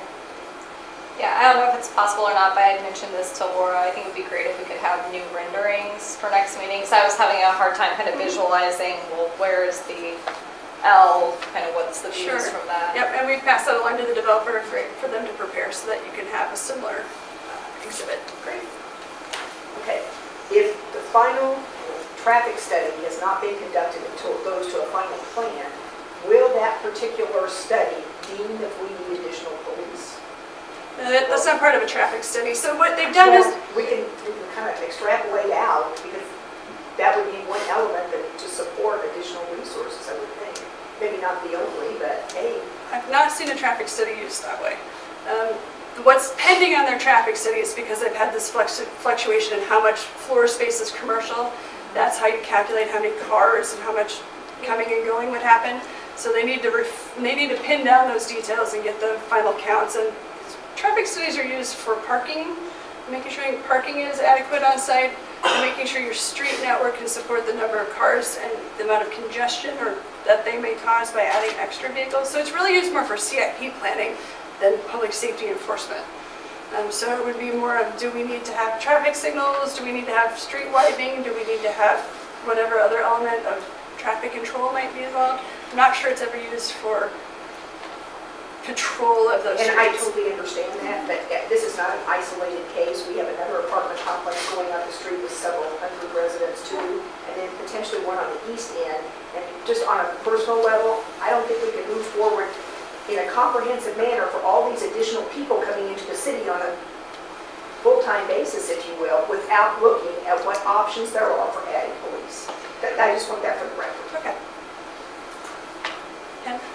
Danielle, on page 69 of the packet, you have the outline of the various projects. It's actually a very difficult one to read, but it has all of the current projects, the historic proposals from the Martley project, yes, that's it. And we also have some comparisons in terms of density to other projects around the area outside of Mission, right? One of the things that I had asked Laura, and I don't know if it was conveyed, but it seems to me that the density standard that we're using seems to always be one that we end up having a deviation on. Is that true? Is that a fair assessment that our density standard that we're currently using in our ordinance? So you've had one case in one zoning district and one case in another zoning district. I'm not sure those 2 points are even in the same graph with each other, so I'm not sure you can say there's a trend.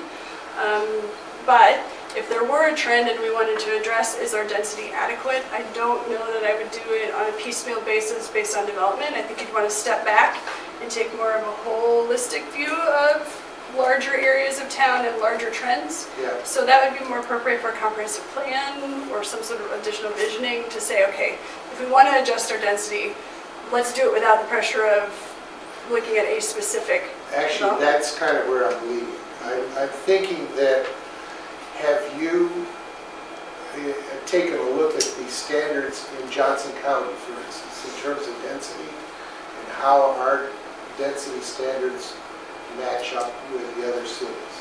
Not in a holistic way, other than trying to provide some background information for context in this project and looking at, like you said in this table, the other kind of modern current developments that are happening. I haven't looked at how those compare to their base zoning in the cities that they're at, for example.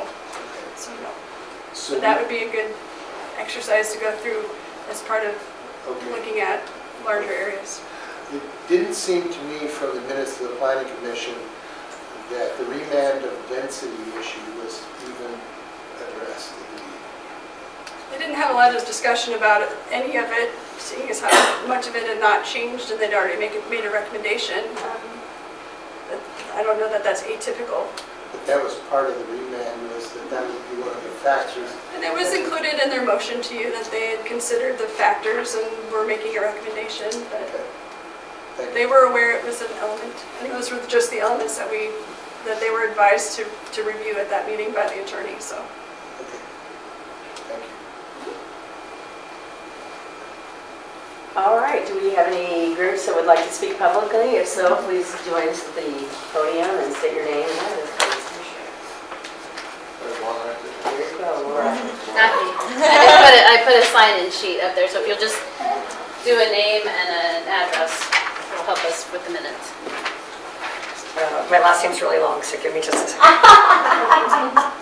So I'm Jennifer Coleman Richardson. I was here last time, so you might have seen my face. 1 second, sorry. I'll do this in a minute. So what you were just speaking to, I was at that planning meeting, and the density situation was bypassed. They said it out loud, it was in the minutes, and that's the extent of the discussion. So is there a picture of the development? Yeah, would you like to look? I'd like the layout of the land, where it lands. So there's a reason I asked this. My house is on the side of the park. It's on the side of the apartment building that's wanting to be built. And they've talked about light pollution, and they've talked about all those things, and they said it doesn't matter because it sits 20 feet below the other side of the street, but it doesn't sit 20 feet below my side of the street. So that parking lot that's being built is going to be directly behind my house. My next door neighbor, they said that they fixed one part of the deviations, and the deviation was the setback. So what they did was they shifted it back, they moved it back on one side and pulled it towards my house. And they said it's okay to do that because there's a tiny little tract of land right here. And this little tract of land, I like to call it the grass behind the tennis court. That tract of land is what gives it the right to sit directly against the corner of my neighbor's yard. So it's not set back from the house. It's just diagonal. So my house is right here. This is going to be basically the parking lot for this house. And so all of these cars that park are going to be coming in our windows. You know, this apartment complex is going to hulk over our backyard. It's just what it is. You know, I heard you say in the meeting that buildings that are butting up to residential should be held to a higher standard. But listening to this code talk, it sounds like we're not held to a higher standard. We're held to a weaker standard. You know, this is going to be my backyard neighbors. These 90 apartments full of people are going to be in my backyard. And if it's not held to that standard, what's to say that their dumpsters aren't going to be my back? I've lived in an apartment. I know what the dumpsters look like, especially at the end of the month before people move out. If they put the walking bridge across the park and people park on our street to go to that parking lot because there's not enough parking, if there's a party, that's what my house is going to sound like at night. You know, there are buildings behind that right now, but they're not frequented at night. And so this apartment complex, people coming in and out any time of the day, it does affect my house. It does affect the way my 4-year-old sleeps. I feel this very strongly. It's unfortunately something I need to do because it's where I live. But, you know, I feel like it's kind of crazy that a loophole like this could allow that setback to be allowed.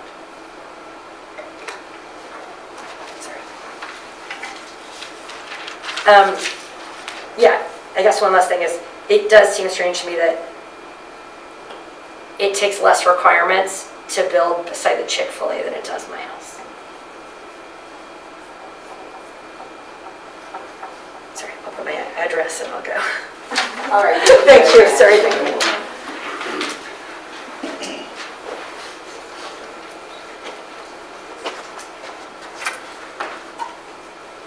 I was not at the last planning commission meeting, but I was at the one before. My name is Brad Gregory, and I live on 61st Street, right across from the pool. And I share in the frustration with the planning commission simply because I do agree. I think the form-based code is great because it lets people, developers know right out front, these are the requirements here in Mission. And if there is something that they want to get a deviation on, I think a couple of the standards are obvious. If it doesn't affect anybody, and I mean, I think your comment about the having to put a second floor that now the guy can't lease. I mean, I don't know that that doesn't affect anybody in Mission per se, certainly not citizens. So maybe that's something you might say, you know what, we can live without that. But I think when you hear a citizen who property borders on it, this really affects her. And that should be one of the first guidelines I think that we go to. And that is does this affect the citizens? Is there a negative? What is the sentiment to that? What if there was something and you know, and we went all around the whole community and we all said we have zero problem with that? Then I think there's a little leeway to do things. But when something comes in and you get 100% of the people saying no, like an example would be a land bridge between that across the park and the thing, that is 100%. Everyone that lives around there does not want that. We know what will happen. I wasn't thinking of parties, but I was thinking of just period. They're not going to have enough spots for people to park. And if that land bridge is there, now the pool parking lot, now we're going to have to start enforcing that or the no parking. And those of you who are around during the summer know all day long there's already no place to park because of the pool. And I think that parking was set for the city to be for that purpose and not to be parking for the apartments. So I applaud everything that you guys are doing, and I agree. I'm very frustrated with the Planning Commission. It is not their job to take what the city has set in place and trash it, because then, I've said this before, how do you say no to the next guy? And I think if we are consistent in what we do, I think if we are responsible to the citizens that live in the area, I think this can go good. Mission is not business opposed. We've never been. We're for businesses. This developer, he's a nice guy. I'm all for him. But I said he needs to build it according to the codes, and if there are deviations that need to be done, they should be deviations that do not affect the citizens that live around there and that we all can agree are okay. This doesn't meet that standard, so thank you. All right, thank you very much. Sir? Yes. If I could ask you, when did you move in there? How long have you lived there? We moved in on April 15th, 2002. Okay. So, okay. A little while.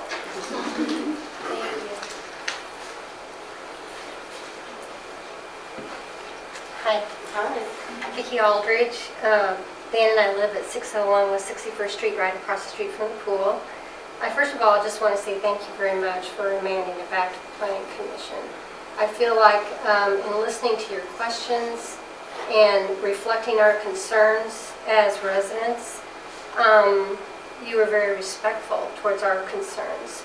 I did not feel that way about the Planning Commission. I feel like they spent less than 20 minutes considering the facts that had been laid before them.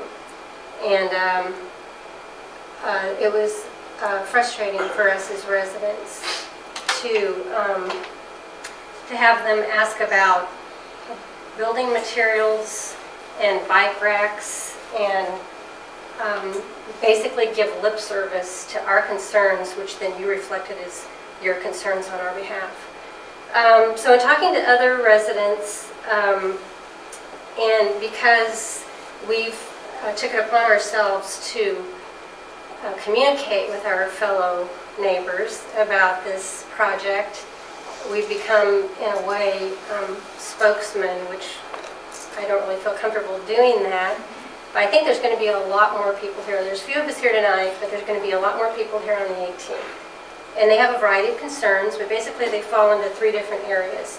One, again, density, because of activity and noise surrounding the apartment complex. Two, light pollution, as Danielle mentioned. And basically, car lights coming in from the parking lot, shooting towards the south. And a little bit of a problem, I think, with us all along is the developer hasn't necessarily inspired trust in us, because he said before the Planning Commission, and they did not challenge it, that there was a 20-foot elevation difference between the parking lot and the residence.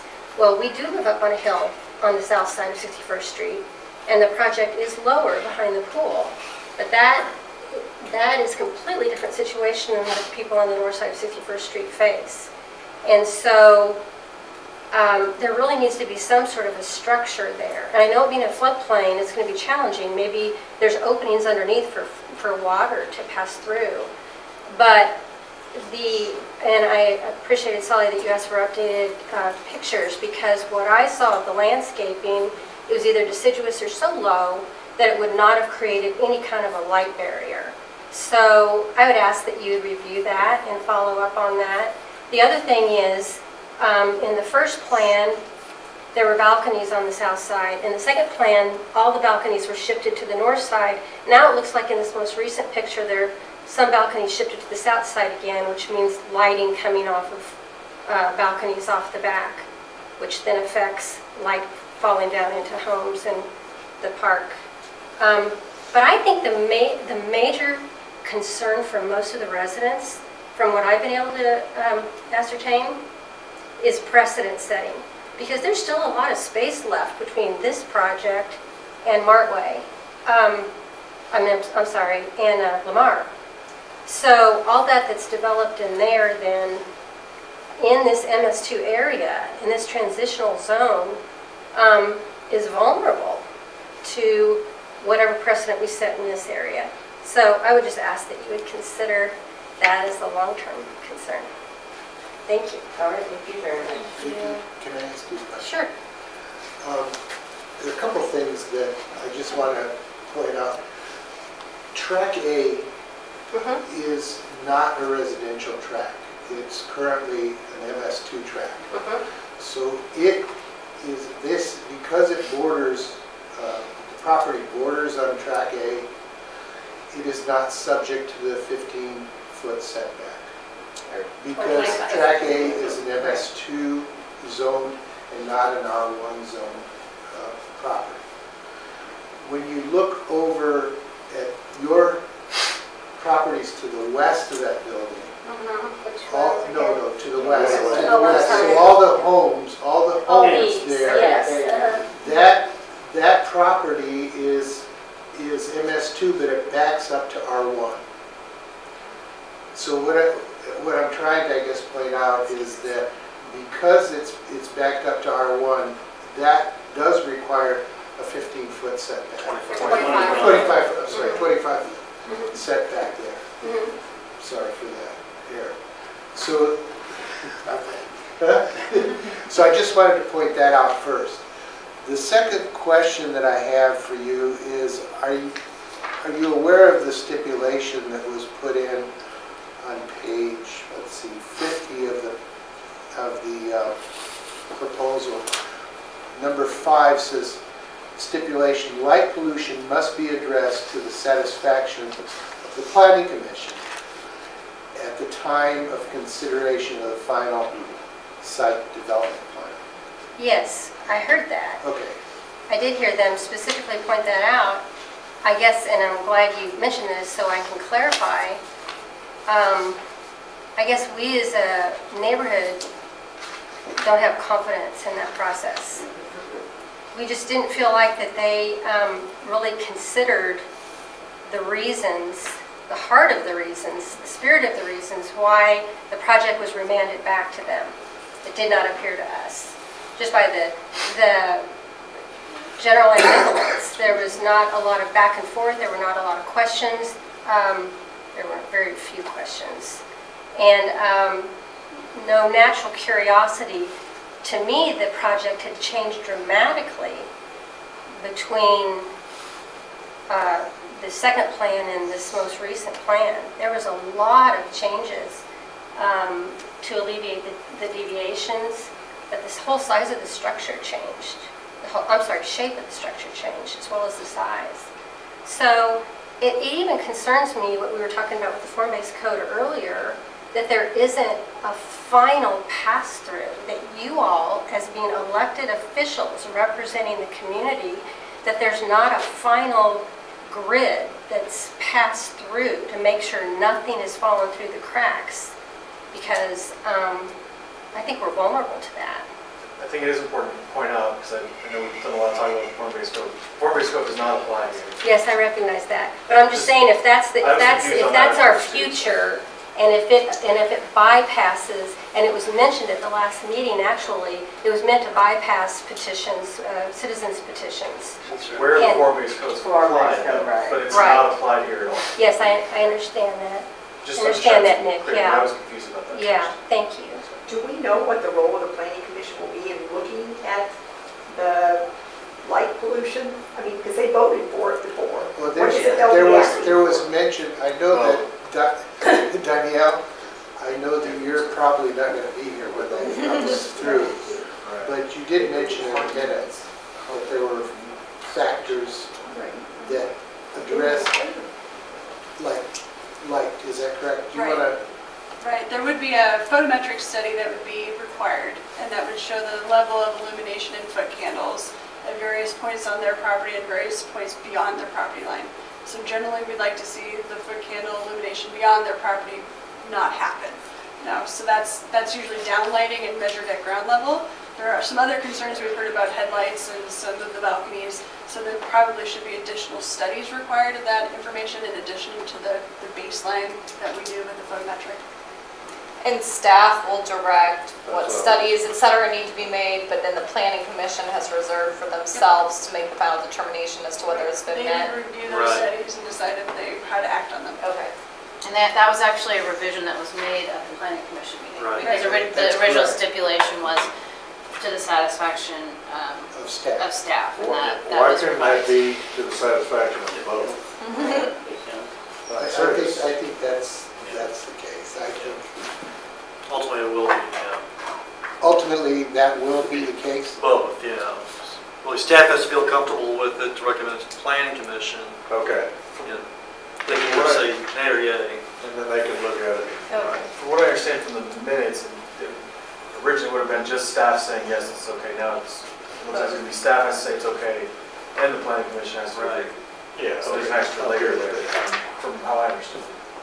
So the staff consideration component will come First. first when considering whether to put the final site plan forward for planning commission approval or disapproval. We review the Okay. studies and all that, right? Thank you, Vicki. Keep you tracked up Thank there. you. Thank you. Well, how do you follow your own wife? We all marry There's a lot of humility. closely, with a lot of humility. And all the husbands in the room, we all marry up, and we know that. So let's just acknowledge it. My name is Dan Aldrich, and I live across the street. And I really appreciate the process that we've been able to have to keep us from what this thing started off as. So,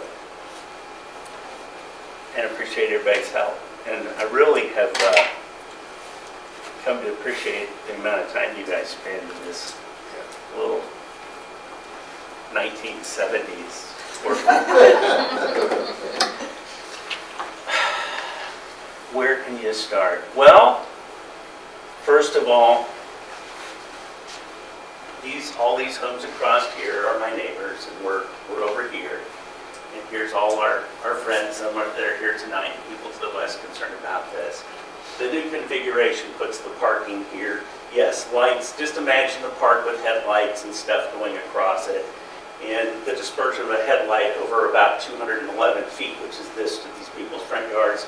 I'm actually here, our home, but the Carters, the Nichols, and on down, these headlights are going to hit the fronts of their houses. So yes, we need some kind of a barrier structure here, since now this is parking with headlights facing this way. I do not trust the Planning Commission to make a decision that this is good enough for us. Somebody has got to be an accountability partner here, because up to this point, we've had nothing stopping this stuff beside a tidal wave. And if we don't have that, you're going to hear about it when the 18th comes around, because there'll be a whole lot of people here to discuss this. people that can't be here tonight. And yes, taking advantage of this track, I understand that. These guys are at ground level.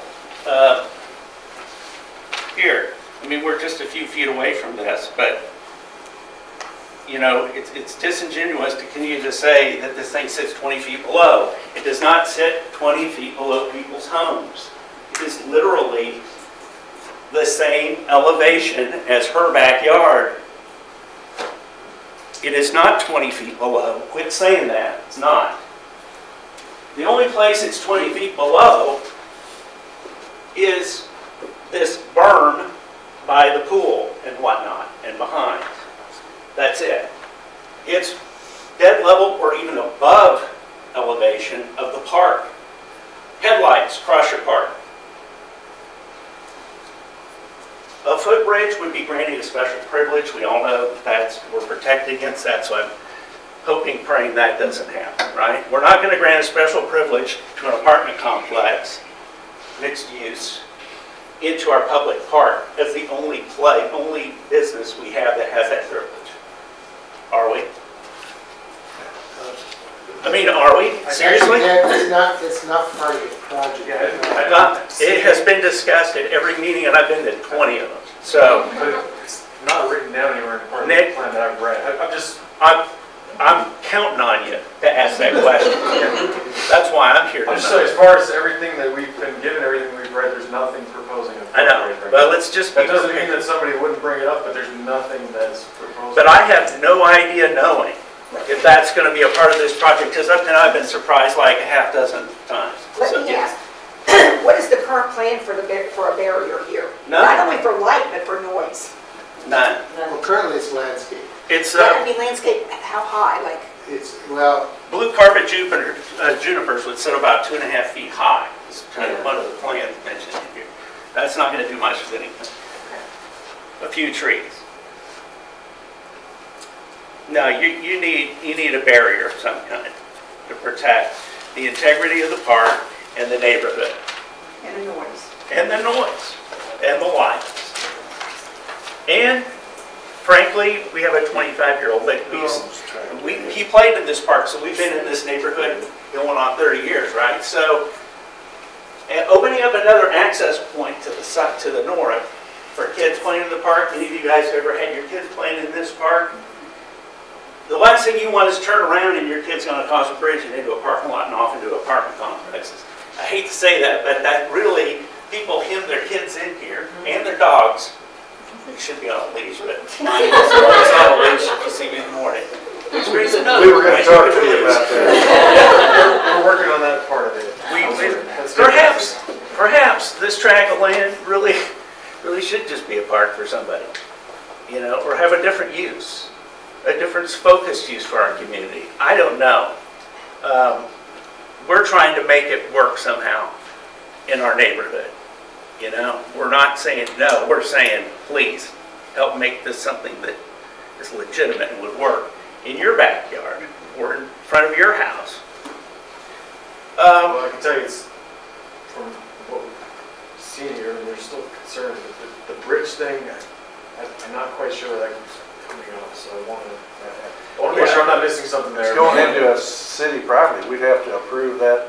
They can't just slap a There's bridge. nothing that we're overlooking on that, right? That's not proposed as part of this. It has been discussed multiple times, Nick. I just hope it never gets as far, but it's been brought up by the planning commission. It was brought up by the developer. I've heard it at least a half dozen times in different discussions. So, no. Pitchforks. Yes, sir. I actually wanted to pull up, Danielle, if you could, page 176 in the packet. Could that be shown here? No, stay up there. No, Just, right. 176.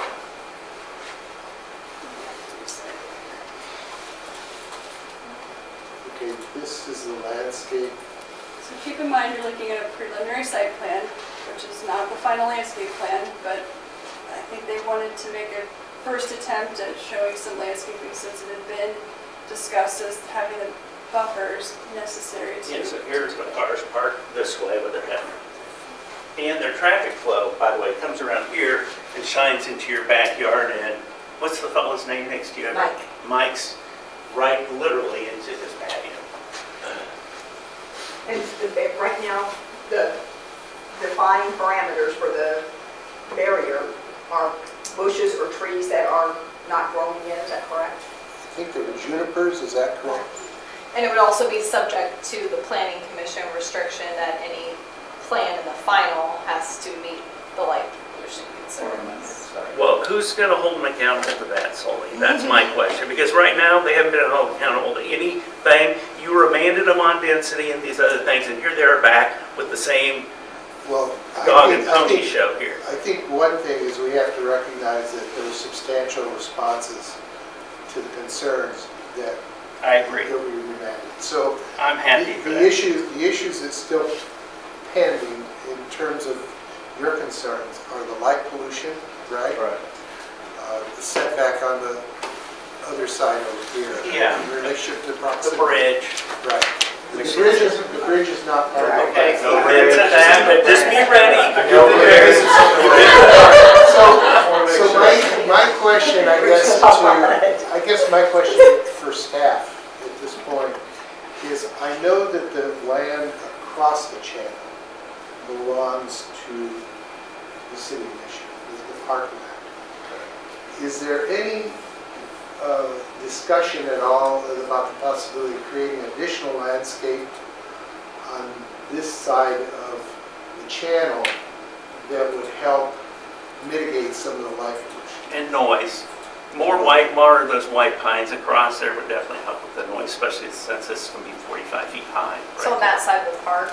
Yeah, Across there's the a huge channel gap in trees in and there in the middle. Along that berm, is there something that we could request of the developer that they would participate in landscape? So offsite improvements like that are typically negotiated as part of a development agreement. So if this developer was asking for incentives, that could certainly be something the city council could leverage to be constructed in our park. Or alternately, as part of the CIP, we could choose to install landscaping in our park at any time. And we still have nothing on an incentive plan, is that correct? Yeah. So there's no way for us to ask for a, whatever, 4-foot barrier around there that would You could, block that? on their property? Yeah. Yeah, you could certainly make that a condition of approval at preliminary, that some sort of physical screening. Because it sounds like you want some hardscape or something. Well, the question was, how does it affect the floodplain? Yeah, that's got to be. Well, the So- water has to flow underneath it, so you have to have openings underneath it for the water to flow in and out, but I don't go beyond that. That could be done though. Yeah. What fence, I think, enough Or space. stone fence or. It's really no different than what Christie did for us when you guys did the pool project and they built this retaining wall out here and we're okay with that. The headlights, you know, they hit the wall. You guys park there every morning if you work around here and come in here, and that protects us from the light. Something has to be done for that. I mean, with this. No, I agree. I think that could be a concern. And it's not part of any discussions or plan right now that I know of. Well, I think it has to be something that's amenable and looks okay, because you have had, land to look at, and now you're going to have building to look at. I think that's a coordination effort myself. One thing Nick brought up, and I think it's a good point, you can't quantify the impact of something like this next to property on values. You can say in general, apartments bring down values and this and that, but not if it's a great apartment complex. What really brings down the value is light and noise pollution, and sinkholes and things like that. And we're trying to keep that from being something that impacts the value of the homes, right? So we really need to take this carefully and handle it right, in my opinion, or we're going to all, regret this.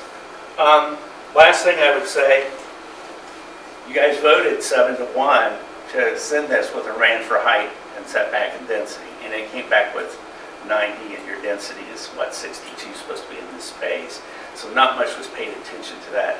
I personally, don't have a huge issue with that, but I know a lot of neighbors do because they're worried about the density of traffic and people on 61st Street now, not just on Martin Way, and the precedent, again, that it sets going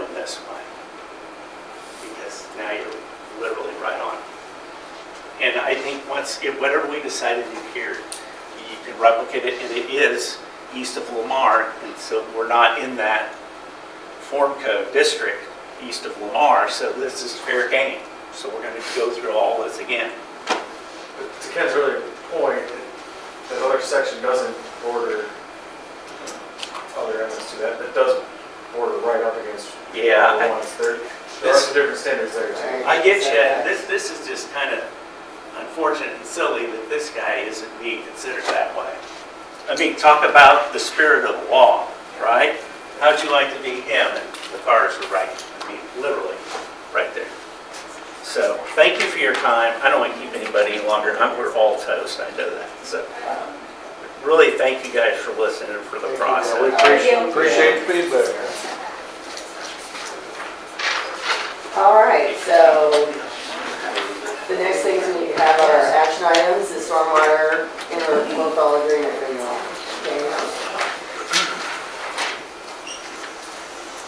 This is a renewal of the stormwater BMP program that we participate with the county in. It's a pass-through program. Essentially, applicants come to us with their projects, install projects that are intended to improve stormwater runoff in residential neighborhoods, so things like rain barrels, garden swales that infiltrate water, planting native trees, things like that, and then are reimbursed half of the cost of their project. And the county then reimburses us at the end of the year, so it's really not an outlay of mission funds, but we do administer the program for them and then kind of set the parameters of the rules. So this is the renewal of that project for the next year. We, I think, have already started advertising the program. County just takes some time every year to get the renewals back out to us, but it's something that we intend to continue to participate in. No changes? No big changes. And we've got our attorney checking through the contract to make sure it should be okay, but it's the same thing that we've done for the past 3 years. Good report, I say take it. Consent or not? I would say. Consent. I have a quick question. What was the use like last year? Do you know? It's not great. We don't see a lot of people doing big projects. But we had, I have to check my notes. We had like one applicant in the first year and a couple more the next year, and then I think the word is spreading because I took some phone calls this year that said, hey, my neighbor told me about this project that they did. How do I do that? What is it? So it's growing, but it's not an overwhelming utilization. I have the answer. I had to fill it out in the PDS permit. 2 rain barrels and 1 rain garden. Yeah. Could this be an element, and maybe it already is, of the Sustainability Commission and something that they push since it's... We try to get the word out there every chance we get. What we find that we're hoping to do is our neighborhood services identify a lot of old trees that need to be trimmed and unfortunately old trees that need to be cut down. So we're trying to bring this to those homeowners who are doing that to say, wouldn't it be great to plant a tree? Here's some money so that you can do that. Yeah, that's awesome. Because we want to maintain the tree canopy. I'd like to put a couple trees in. But it's $5,000 max, right? Yeah, we get $5,000. Yeah, we get $5,000, but that, we wouldn't, if you had the $5,000 project you wanted to do, we'd let you do it and we'd fund it. Nobody does that though, so it's kind of more small projects here and there. All right, thank you, Danielle. Next up is the School Pass program. Christy. Yeah, again, this is something we look at every year. This will be year 10 for us? 9. Year 9. Time flies. But is everybody familiar with the Super Pool Pass program where Mission residents can buy a super pool? If they buy a pass to the pool, they can buy what's called a Super Pool Pass, and that will allow them to go to the other facilities in Prairie Village, Fairway, Leewood, Roland Park, and Merriam. And those other residents can do the same thing. They can buy passes there. You take 50% of the money that you sell off the passes, and that comes right to your city. And then they have some calculation, some formula that they follow, which I don't even want to try to pretend like I know how they came up with it. But based on, everybody keeps track of how many people from other communities come to their facility, and then they use their fun little calculation and determine how much money comes back to each of the cities. So we have seen that it's been good for us. especially after we had our new aquatic center open back in 2014. That's when we saw our biggest jump in money. Last year was our largest revenue maker off of the program with generating $8,360. So it shows that there are a lot of people, and hopefully with the new slide that should go up tomorrow, and the new lounge chairs that arrived today, then will really increase our participation. And in that no program. swimming pool in Merriam this Yeah. summer. No, it is. They close August 1st this summer. There's no pool next summer. Okay. Roll park too. Yeah. So what we're doing with the old chairs? We're listing them on Purple Wave to have them sold. What's the matter with Roland Park? Yeah.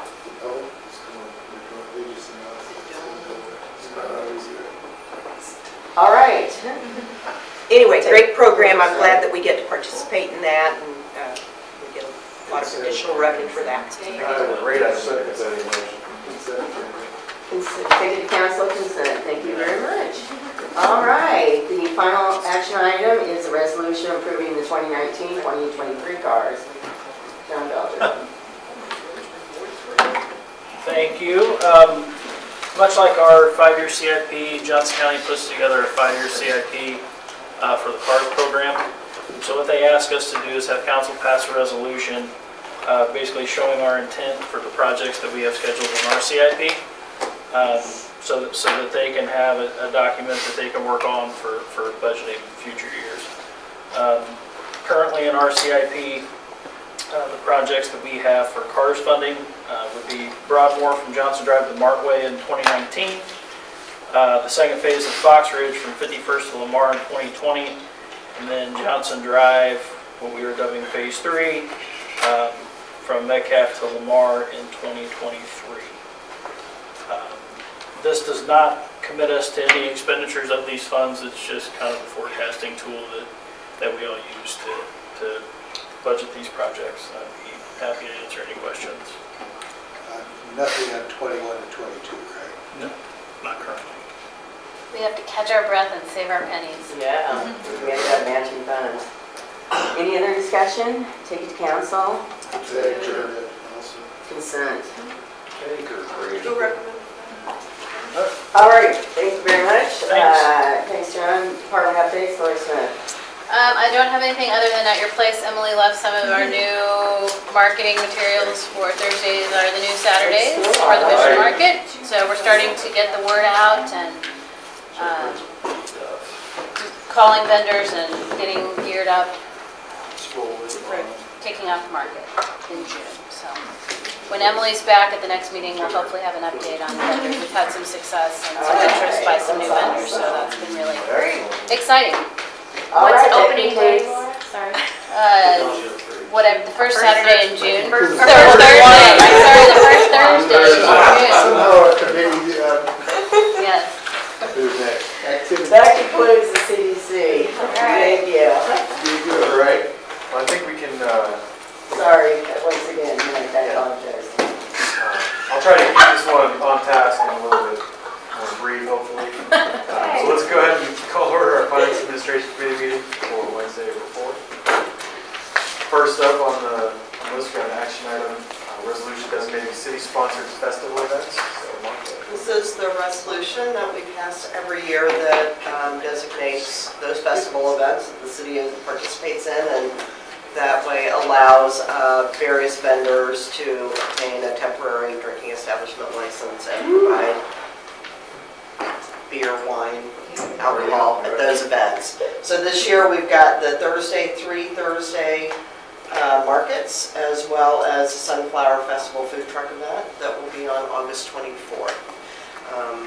If it turns out that we have other opportunities, we can always, I think last year we did a second resolution to add the Sunflower Festival later in the year, which we can always do that. So. I'm going to make the bold move of recommending you take that. To the consent agenda? Consent agenda. I'm not that crazy. Yeah. Thank you. All right. Next up, we have an item about the approval of proposal for a new citywide phone system. Okay, we actually have 3 technology projects on the agenda for you tonight. So I'm going to kind of treat these as sort of a packaged item because that's the kind of way we've been looking at them for a long time. The first item is, this doesn't, You broke it. We need I to broke look it. at Drive the old-fashioned way. You want me to drive for you? I hate it when the technology fails during the During the technology presentation. You should come shadow me at work. Sales calls. Frequent occurrence. All right, current phone system. We currently have Battery dies and move it down. an Avaya IP400 system that was purchased in 2004. The main PBX is actually located downstairs in the furnace room of the City Hall Police Department, which is kind of a dusty area. It's actually located underneath a tarp. Nice. Yeah, the system went out on us a few years ago, and we went downstairs. We found there was water cascading over the foundation wall. There was an ice dam up in the ceiling.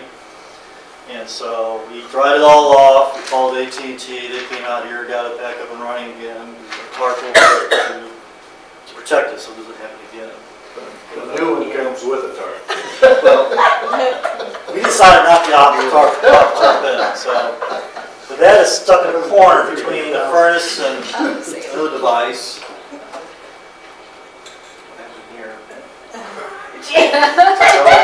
Yes. Lost our phone. Let's get a nice item to replace. We have a redundant PBX located at the community center, and I'll show you that in another photograph here in a minute. We've had very few updates to this system. The actual voicemail server is an old operating Windows XP. That died on us a few months ago. Kevin found somebody to actually fix the hard drive, so we got it up and running again. There are days where you prefer to have that. That would be an upgrade. It's in Kansas string. We developed an RFP over the summer and the fall. We issued that in January.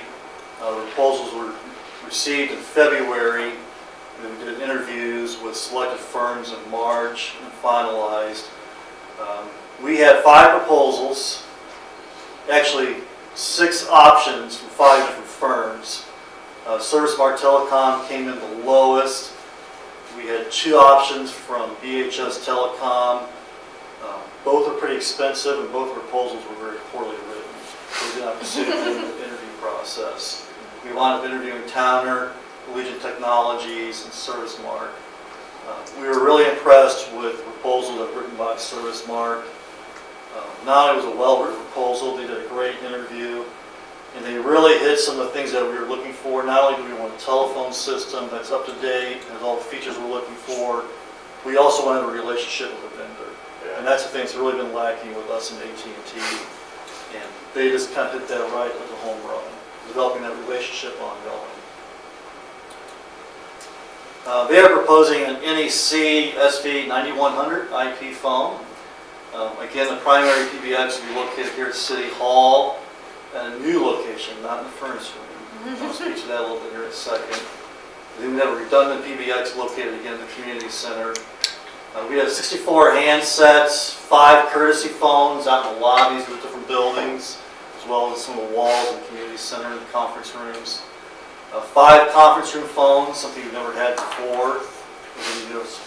If you've ever been on a conference call with us, or dragging the phone from the mayor's office and taking and putting it in a room, and you'd like to kind of move up to modern times, actually have a conference phone on the table. After-hour attendant, holiday messaging, voicemail to email.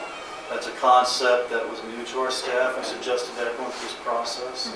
So the ability to be able to actually look at your email, see your voicemail, click on it, hear it, forward to somebody else. Again, ease of tracking, transferring conference calls through a unified communication system, show of presence of call recipients. All of this is online. For those that are actually answering the phones, they can look online to see if Laura's in her office or if she's away at a meeting. They can transfer to a voicemail. They can transfer to me if I'm available. If they want to do a transfer call, it's all right there on the computer screen as opposed to doing it through the phones. So it's a unified communication system. We had originally budgeted $55,000 for the purchase of this, and the final cost is going to be $42,000. That's $38,000 for the original proposal, and then $3,500 for redundant PBX. And what is that? Redundant PBX, that's a second phone system. It's not the full-blown phone system, but it's the brains of the phone system that's located in a location. If this phone system here at City Hall goes down for whatever reason, a power outage or something happens, all the calls fall over to that second PBX at the community center. Have we had that before? Yeah, we have that currently. Did we look at any cloud-based PBS? We talked to the vendors about that. The thing about the cloud-based is the gift that keeps on giving. So when you buy into a cloud-based system, you're buying into a maintenance agreement essentially, and it just keeps going and going and going. But you also have to have all the equipment then either. Right. But when you're making the capital upfront costs, eventually that'll pay off. And you'll just have a service agreement. So. Right. The team that you've chosen is out of the Summit. It's a fairly small team, isn't it? They've done work at in one of the cities out in, what is it? Well, picking out more cities, they recently talked to Moberly, I think it was, kind of smaller community in mid-state Missouri. Picking up another city, I forgot who. But your references with those? Yeah, they've done Blue Springs School District, which is much bigger. And we talked with them, and they were very pleased with their services. So we checked references in all these companies. All references turned out very well.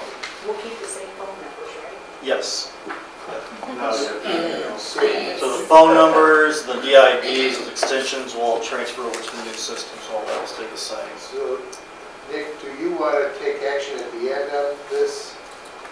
Well, we got 3 separate action items, so I think we should go ahead and look at each one individually. Yeah, phone system, the camera system, and the I recommend that we take this to council. I would second that, though. Me too. And I don't know if you want to put it on the consent agenda or not. Yeah, I don't know about that.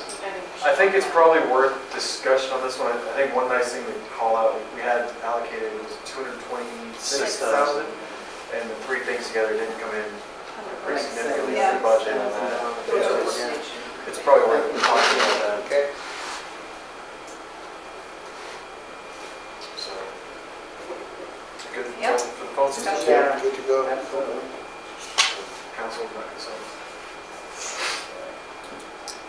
Second item is surveillance camera system.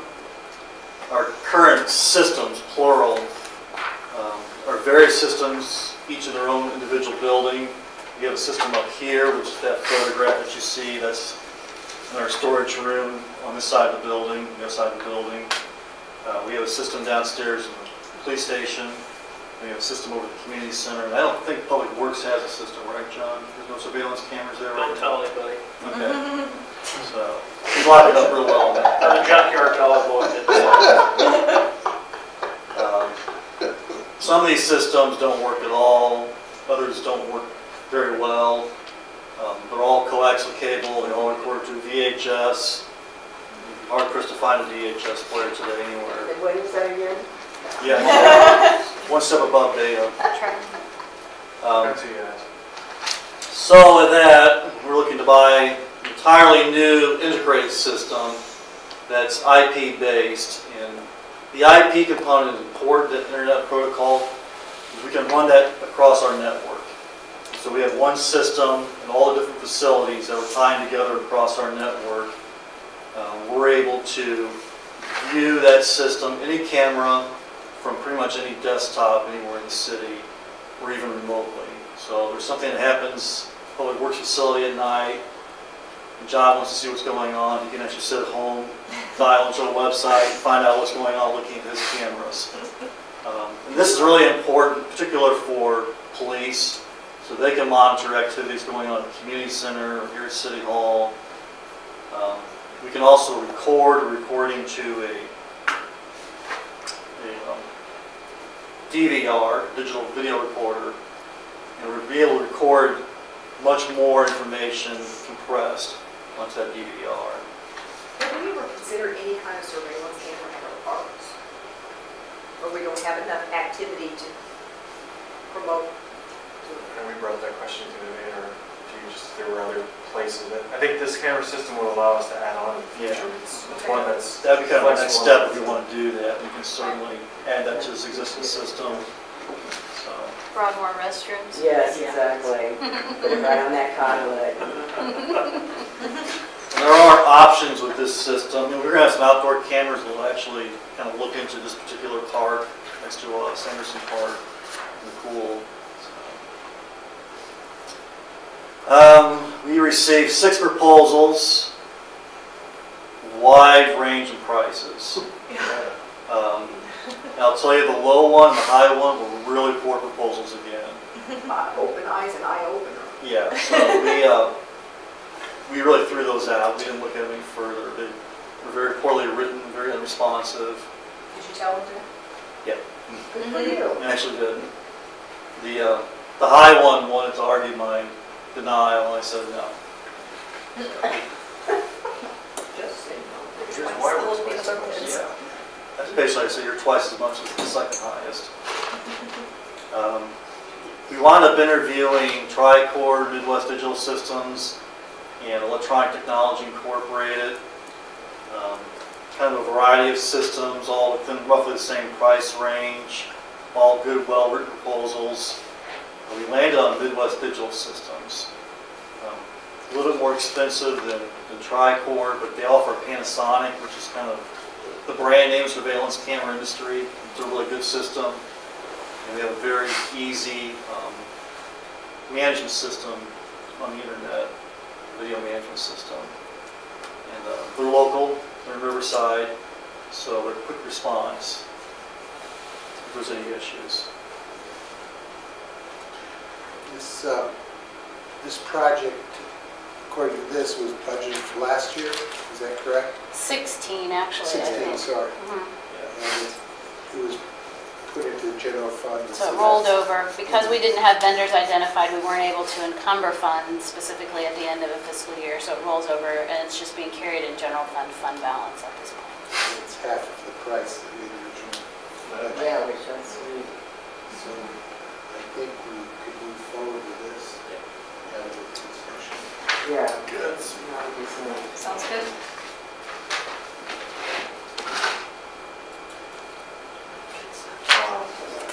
Last item on Discussion. Yeah, last item on the list here would be discussion and approval of proposed structured wiring in the city facilities to support these uses. Yeah. These are some really ugly photographs. This is the kind of stuff that makes Kevin and I just shiver. The photograph on the far left is our current data room downstairs in the police department. It's about as wide as my arms. That's one rack with our servers, including the voicemail server here at the top. You can barely get back behind there. And this is the rat's nest that's back behind there. Which is just an unbelievable mess. I'm not really sure how it got to that point. It's just like my home stereo. Exactly. Kevin was telling me that somebody from DTI was here a couple weeks ago repairing something, and they were kind of sticking their finger in there, and they didn't realize that they actually unplugged one of those cables, and they brought down all of our printers. And, you know, we didn't realize until after they had left, and they had to call them back out here, and they're fooling around with it, they finally realized it was something that got unplugged. So, this kind of middle one right here is a switch that's actually underneath the stairwell that goes up to the attic, kind of in our little kitchenette area across the hall. So a lot of the connections on that side of the building go to that switch. Then there's a single line that goes across the lobby over to the data room, which is not an acceptable standard for network design. And that needs to be corrected. And then the final one is the data closet over at the community center. And that's the current PBX, the current phone system, sitting there on the shelf. And that again is kind of a rat's nest. We took the vendors around when they came here for a pre-bid meeting and showed them that room, a couple of those. Shuttered. Why wouldn't our insurance company see that? Insurance, people have not liked it either. Yeah, manager came around, saw that, and just closed the door and walked away. So, After we get this new stuff, I want to see new pictures. yeah, we're gonna do that. Before and after. I talked with the police chief, and I finally did some arm twisting, and I got him to release the closet upstairs, the back end of the training room that they're using as storage. It's a much bigger room. For their Halloween costumes, right? Thanks, No, Chief. There's some pretty important stuff in there, but they're gonna find another place for that. And we'll be cleaning out, but that room will be much bigger. We've talked with the selected vendor for the cabling. He's come in and offered to give us an offer for putting another rack in there, then putting clean power in there. So it would be power separate from the rest of the building. So if there was any issues, we could be somewhat safe on that equipment. So again, we had 6 firms, and we had a couple outliers. So we threw those 2 out. We wound up talking with Office Products Alliance and Allegiant Technologies. And I really liked Office Products Alliance. They did a very good proposal. The owner of the company is very familiar with this building. He's done cabling here before, so he knows all the nooks and You crannies. didn't do that one group, did you? Didn't do that, no. We've seen this work. He came by the other day, and we were kind of showing the jail cell area with some cameras down there. He's like, oh, I remember this. Yeah. So, The low bid was not thrown out just because it was an outlier, right? no, it was really a very poorly written bid. Okay. Yeah. Okay. So they did not respond to any of the qualifications that was stipulated or response that we had in You there. could characterize it as an outlier, right? Yeah. I want to make sure that we're not throwing out low bids just because it's No, low. no. Okay. The budget for this originally was $40,500, is that correct? Right, And this bid comes in a little bit over by 8,000, is that right, correct? right. But we've saved in the other 2, Yeah. so we're still ahead of the game. Quite a lot. Pretty substantial. Yeah. This Yeah. This is that's what it's going to look like? Yeah. Well, that's what's going to look like at the end, yes. Yeah. When they get finished with it, that's what it's going to look like. I think we go and move this forward and have it part of the discussion.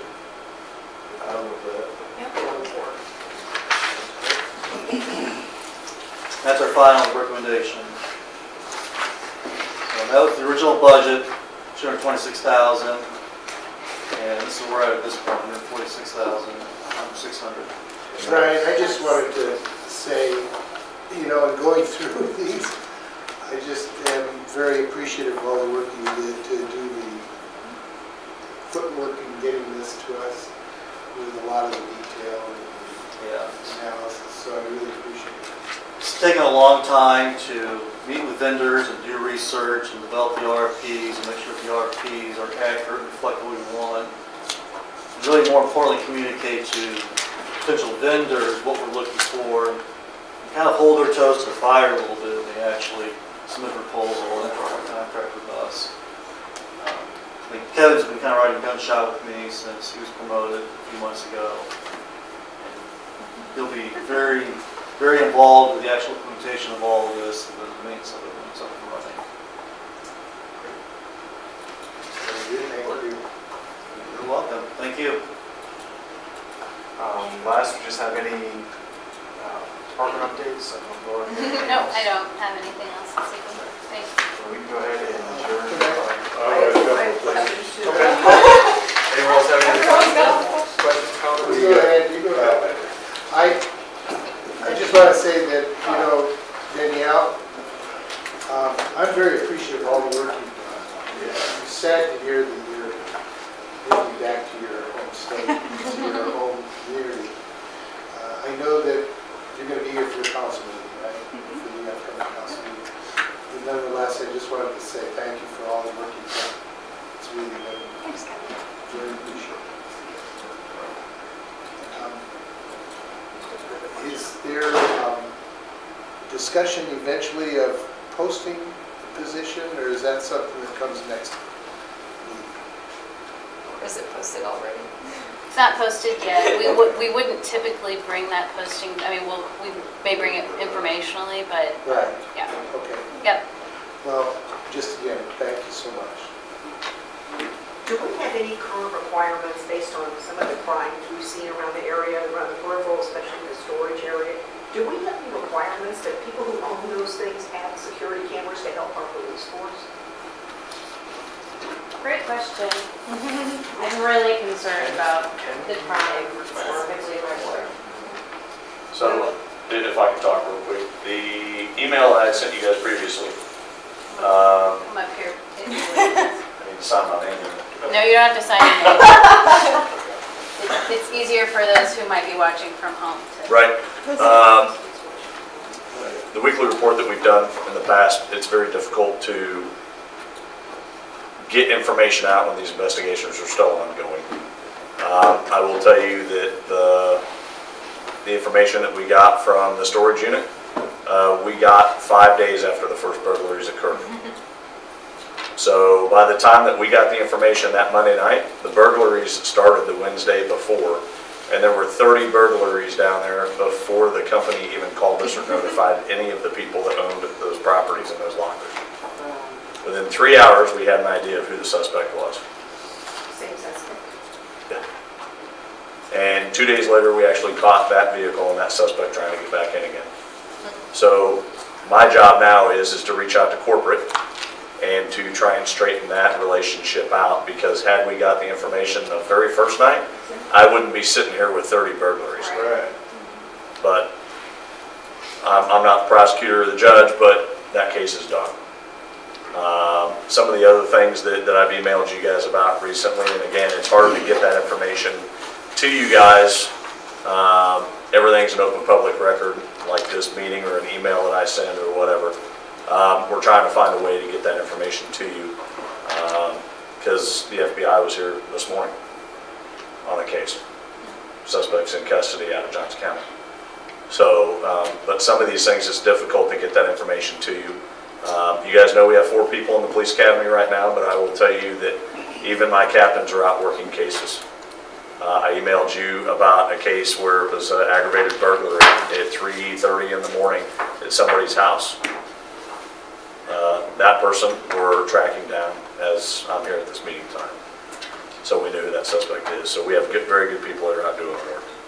Chief, I know that we're hypersensitive because things happen in our community. Right. But how would you characterize crime year over year? Are we same, trending down, trending up? What do you see? I would tell you that we're trending down. But what happens is yes, Mission has a population of almost 10,000 people. When you look at the amount of people that run through this city every day with 3 highways, that's a lot of people. So if I put 5 officers out on the highway tonight, I'd get 5 drunks, I'd get guns, drugs. I will tell you that we took $10,000 off of somebody today in marijuana. Where are you keeping it? Exactly. So that's why we have cameras, right, Brian? Don't tell anybody. Yeah. So it depends. I will tell you, when I first came here, we had over 250 auto birds in the first 6 months. That's a lot. So we have more officers that work here today. But I will tell you that there's not a day that goes by that I don't enjoy working with these people. And we do get busier. As people pass away, move into assisted living and everything, we see more and more rental houses. And our population, honestly, is getting younger and different. Yeah, If there's anything we can do, I mean, other than hear what goes on around us, let us know, because we're here to support. I need people to, Nextdoor is great, Facebook is great. I need people to call 911. When they see a suspicious person or anything else, they got to call. Hearing about it on Facebook, I emailed all of you about ADT the other day. Roland Park had no idea that that person had been in their city, but it was on Nextdoor.